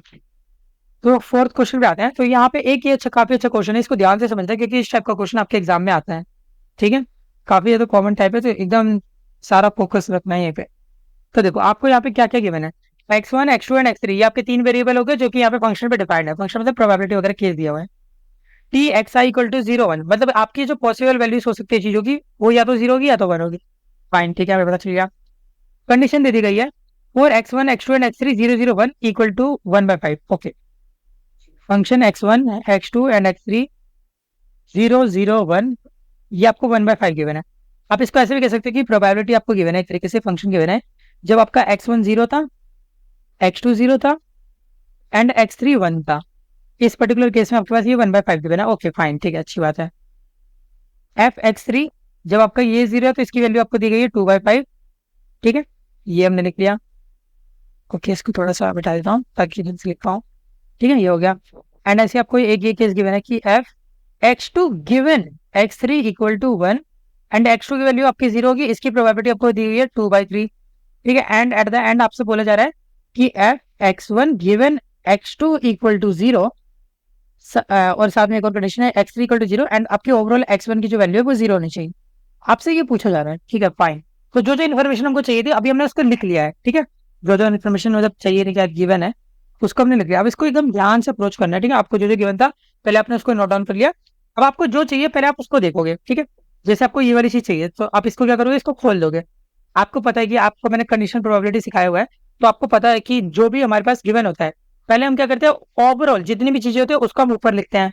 ठीक है, तो हम इसको इक्वेट कर रहे हैं। ठीक है, तो देखो एफ ओवरऑल आपके पास यहाँ पे क्या क्या गिवन है, आपको बोला जा रहा है कि जो x1 है वो 0 है। ठीक है, अच्छी बात है। ठीक है, x2 जो है वो 0 होना चाहिए एंड x3 जो है वो 1 होना चाहिए। ठीक है, ओके, देखो x1 0 गिवन है, x2 0, x3 1। ठीक है, हमने इसको लिख दिया। डिवाइड में नीचे आपको गिवन कंडीशन लिखनी होती है। ठीक है, मैंने आपको बताया था कंडीशनल प्रोबेबिलिटी कहीं पे भी ये वाला अगर ऐसे डंडा सा दिखेगा तो आपको इसको पता होना चाहिए कि ओवरऑल कंडीशन को हम ऊपर लिखते हैं एंड जो गिवन कंडीशन होती है उसको हम नीचे लिखते हैं। गिवन कंडीशन क्या है यहाँ पे, x2 इक्वल टू 0 और x3 इक्वल टू 1। ठीक है, बहुत अच्छे। अब हमने ये फॉर्मूला बना लिया। अब हमें क्या करना है, ऊपर और नीचे दोनों की सेपरेट वैल्यूज फाइंड करनी पड़ेगी। ठीक है, तो एक काम करते हैं, फाइंड करने के लिए जुगाड़ लगाते हैं। पहले नीचे वाले उठा लेते हैं। ठीक है, नीचे वाले उठाया, x2 equal to 0 and x3 equal to 1 चाहिए। अब आपको पता होना चाहिए कि इसको हम इस फॉर्म में भी लिख सकते हैं। अगर आपके पास ये दो कंडीशन है ना, तो आप इसको एंड वाली फॉर्म में लिख सकते हैं। Basically F x2 equal to 0 multiply multiply, आपको पता है एंड को मल्टीप्लाई से रिप्रेजेंट करते हैं यहाँ पे, multiply F x3 equal to 1 आप कह सकते हो। ठीक है, ओके फाइन, बहुत अच्छी बात है। अब देखो यहाँ पे अब हमें और क्या दिमाग लगाया जा सकता है, हमें विचार करना है। ठीक है, चलो अब एक काम करते हैं। देखो आपको यहाँ पे एक चीज गिवन है, आपको ये 2/3 जो गिवन है, यहाँ पे आपसे क्या कहा गया है, तो देखो ये वाली जो चीज है इसका हम यूज करेंगे। देखो एफ x2 जब आपका 0 है, ठीक है, ओके, x2 जब आपका 0 है, यही बोला गया ना यहाँ पे x2 0 है और x3 1 है, इसकी वैल्यू आपको दी हुई है 2/3। ओके फाइन, ये 2/3 हमको ऑलरेडी बताया गया, खुद ही बोला गया इन्होंने। चलो ठीक है, अच्छी बात है। तो यहाँ तो इन्होंने वैल्यू दे दी, बहुत अच्छी बात है, हमें और क्या चाहिए जीवन में। ठीक है, अच्छा अब एक बात बताओ, आपको यहाँ पे एक और चीज गिवन है एफ x3 0 के लिए। देखो एफ x3 0 के लिए बोला गया कि 2/5 है। अब एक बात बताओ, यहाँ पे तो पॉसिबल वैल्यूज ही दो है, या तो 0 होगा या तो 1 होगा। इसका मतलब हम कह सकते हैं कि अगर आपका x3 इक्वल टू 1 अगर आपको चाहिए तो जस्ट आपको यहाँ पे क्या करना है, 1 माइनस 2/5 कर दो। ठीक है, 0 के लिए 2/5 वैल्यू है तो 1 के लिए कितनी हो जाएगी, 1 माइनस 2/5। तो ये आपका ओवरऑल आ जाएगा 3/5। ओके वेल, ठीक है, अच्छी बात है, 3/5 वैल्यू आ गई है। ठीक है, चलो कंडीशन मैचिंग हमने कर लिया है। ओके, अब देखो 3/5 ये आ गया, x3 इक्वल टू 0। हाँ ठीक है, बहुत अच्छे। अब देखो अब हम यहाँ पे क्या करेंगे, अब हमें एक चीज यहाँ पे क्लियर हो गई है कि जो नीचे वाली कंडीशन है, ये देखो नीचे वाली कंडीशन x2 इक्वल टू 0 और x3 इक्वल टू 1, इसकी वैल्यू आपके पास यहाँ पे गिवन है आपको ऑलरेडी। ठीक है, तो देखो ध्यान से हम इसको काम करते हैं, एक्सप्रेस पे लिख लेते हैं क्योंकि काफी ज्यादा यहाँ पे मार्कअप कर चुकी है चीजें। देखो अब हम यहाँ पे क्या कर रहे हैं, एफ x2 इक्वल टू 0 और x3 इक्वल टू 1।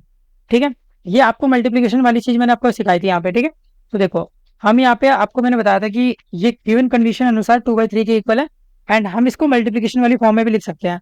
ठीक है, तो देखो 2/3 आपको यहाँ पे ये वैल्यू गिवन थी। देखो ये ओवरऑल वैल्यू नहीं है, ठीक है, ये आपको इसकी पर्टिकुलर वैल्यू दी गई है x2 इक्वल टू 0 की, क्योंकि गिवन कंडीशन के अनुसार है। ठीक है, ये आपको इस तरीके से दिया गया है। ओके, तो देखो बेसिकली ये जो वैल्यूज आपको दी गई है ना 2/3, ये इसकी वैल्यू है। ठीक है, ये जस्ट मैं आपको समझाने के लिए बता रहा हूँ। ओके, तो देखो x2 आपका 0 होगा तो इसकी वैल्यू आपको 2/3 बताई गई है। एंड मैंने अभी आपको बताया था कि मल्टीप्लाई में आप x3 इक्वल टू 1 कर सकते हो, एंड x3 इक्वल टू 1 तो अभी आपने निकाला 3/5, ठीक है, तो इंटू में 3/5, 3 से 3 घटा, ओवरऑल आपके पास वैल्यू आ गई 2/5 की, ठीक है। अब देखो ये जो हमने नीचे वाली वैल्यू निकाली है ये हमारी 2/5 आई है, बहुत अच्छे। तो जो हमें नेसेसरी कंडीशन थी वो 2/5 हमारे पास आ चुकी है, ठीक है। एंड देखो x1 आपका 0 होगा, x2 आपका 0 होगा और x3 आपका 1 होगा। ये तो आपको ओवरऑल क्वेश्चन में खुद ही दे रखा है, देखो ये रहा ऊपर वाला 1/5, ठीक है, गिवन कंडीशंस में था। तो 1/5 को आप रखोगे ऊपर, ठीक है। तो 1/5 इंटू 5/2, 5 से 5 कटा, आपके पास वैल्यू आ गई हाफ। तो हाफ आपका फाइनल आंसर है, ठीक है। आई नो थोड़ा सा यहाँ पे अभी चैलेंजिंग हो सकता है आपके लिए, ये आपको प्रॉब्लम दे सकता है, बट यकीन मानो थोड़ा बहुत और प्रैक्टिस कर लोगे ना तो यही क्वेश्चन आपको बहुत आसान लगने लगेगा, ठीक है। देखो stats is all about complexity, ठीक है। ये बहुत कॉम्प्लेक्स आपको लगेगा, ठीक है, जेन्युइनली मैं देखो झूठ नहीं बोलता। आपको पता है कि स्टैट्स में आपको इतने अजीब अजीब से टर्म देखने को मिलेंगे, इनका मतलब लिखने का एक्सप्रेशन इतना गंदा सा होगा ना कि आपको समझ नहीं आएगा। But all what you can do is practice. जितना ज्यादा आप प्रैक्टिस करोगे उतना ज्यादा आप इन सारी चीजों के साथ फेमिलियर हो पाओगे एंड कहीं ना कहीं खुद को स्टेबलाइज कर पाओगे पर्टिकुलर सब्जेक्ट में, ठीक है। हमारे इस जर्नी में हमारा सपोर्ट करने के लिए आप कुछ अमाउंट ऑफ मनी डोनेट भी कर सकते हो अगर आपको ये वीडियो अच्छा लगा हो तो, क्योंकि इस वीडियो को बनाने में बहुत मेहनत लगती है एंड कहीं ना कहीं यहाँ पे लाइक एक सपोर्ट मिल जाता है तो हमको भी फायदा रहता है एंड कहीं ना कहीं थोड़ा और मोटिवेशन आता है काम करने के लिए, ठीक है। तो आप जो भी अमाउंट ऑफ मनी आपको सही लगती है वो आप डोनेट कर सकते हो। It can be 50 rupees, it can be 500 rupees और इट कैन बी एनीथिंग, जो भी आपको सही लगे, ठीक है। तो प्लीज अगर हो सके तो हेल्प जरूर करना, क्योंकि आफ्टर ऑल जो भी अमाउंट ऑफ मनी आप पे करोगे उसका हम यूज आपके कोर कंटेंट को बेहतर बनाने के लिए ही करेंगे, ठीक है। बाकी अगर आपने हमारी बाकी सीरीज नहीं देखी तो आप उनको भी चेकआउट कर सकते हो, लाइक हमने मैथ 02 की सीरीज बनाई हुई है, स्टैट 01 की सीरीज हमने कंप्लीट करी हुई है, मैथमेटिक्स 01 की सीरीज भी है, इंग्लिश 01 भी हमने कंप्लीट कर लिया एज वेल एज इंग्लिश 02 भी। तो आप इन सारी सीरीज को जाके चेकआउट कर सकते हो अगर आपके पास इनमें से कोई भी सब्जेक्ट है तो, ठीक है। बाकी इसके अलावा हमारा एक रुद्र बैच भी है जो आपने सुना होगा, काफी पॉपुलर है। रुद्र बैच में हम मैथ 02 एंड स्टैट 02 को एकदम कंप्लीट एकदम अच्छे से कर रहे हैं। ये हमारा पहला ऑफिशियल बैच है जिसमें हमने वीक 01 से लेके वीक 04 तक का कंटेंट पढ़ाया है। अब ये बैच तो अभी चल रहा है, बट ये मैं आपको इसलिए बता रहा हूँ क्योंकि अभी इसका सेकंड वर्जन आने वाला है रुद्र 2, जिसमें हम यहाँ पे वीक 04 से वीक 08 तक का कंटेंट कवर करेंगे। तो उस बैच में एनरोल करने के लिए मैं जस्ट जल्दी यहाँ पे आपको ऑफिशियल अनाउंसमेंट कर दूंगा। तो लाइक आप पहले से प्रिपेयर रहो, क्योंकि पिछली बार जब मैंने ये बैच अनाउंस किया था तब उस टाइम पे जो मैंने टाइम दिया था उस टाइम तक काफी बच्चे नहीं पेमेंट कर पाए थे and बाद में वो मेल कर रहे थे कि भैया हम लेट हो गए हैं, हम पैसे अरेंज नहीं कर पा रहे थे, ये वो काफी कुछ उन्होंने कहा था। तो मैंने काफी बच्चों को अलाउ भी किया था, बट स्टिल थोड़ा सा यहाँ पे मैनेजमेंट में इशू आ जाता है। तो इसलिए मैं आपसे पहले से ही बता के रख रहा हूँ इस बार कि आप जस्ट यहाँ पे चैनल के साथ बने रहो, नोटिफिकेशन बेल वगैरह दबा के रखो ताकि आपको ऑफिशियल नोटिफिकेशन मिल जाए, ठीक है। जैसे आपको नोटिफिकेशन मिलेगा तो आप रुद्र 2 में एनरोल कर पाओगे, ठीक है। बाकी अमाउंट यही सेम रहेगा, ठीक है। 799 ऑफिशियल प्राइस रहेगा एंड स्टार्टिंग में मैं आपको जो प्राइस है वो हाफ बेसिस पे दूंगा, लाइक 399 में आपको दूंगा, बट कुछ लिमिटेड टाइम तक ही, उसके बाद क्योंकि हमको भी यहाँ पे कवर करना होता है तो एक्सपेंसेस वगैरह, तो ऑफिशियल इसका जो ओरिजिनल प्राइस है उसमें वो कन्वर्ट हो जाएगा, ठीक है। तो इसलिए आप जल्द से जल्द यहाँ पे अपना जो भी अमाउंट ऑफ मनी है वो लाके बैच को एनरोल कर लेना, ठीक है। बाकी अगर आपने हमारे टेलीग्राम चैनल को जरूर ज्वाइन कर लेना अगर नहीं करा है तो, ठीक है, क्योंकि सारा एक्सक्लूसिव कंटेंट, नोट्स, पीडीएफ वगैरह सब कुछ आपको यहीं पे मिलेगा, ठीक है। इसके अलावा हमारे यूट्यूब चैनल को भी जरूर सब्सक्राइब कर लेना, क्योंकि ऐसा कंटेंट आपको कहीं और देखने को नहीं मिलेगा, ठीक है। एंड आप सब्सक्राइब कर देते हो हमें भी अच्छा लगता है एंड सॉर्ट ऑफ मोटिवेशन भी हमें मिलता है, ठीक है। बाकी मिलते हैं नेक्स्ट वीडियो में, जब तक के लिए all the best for your future.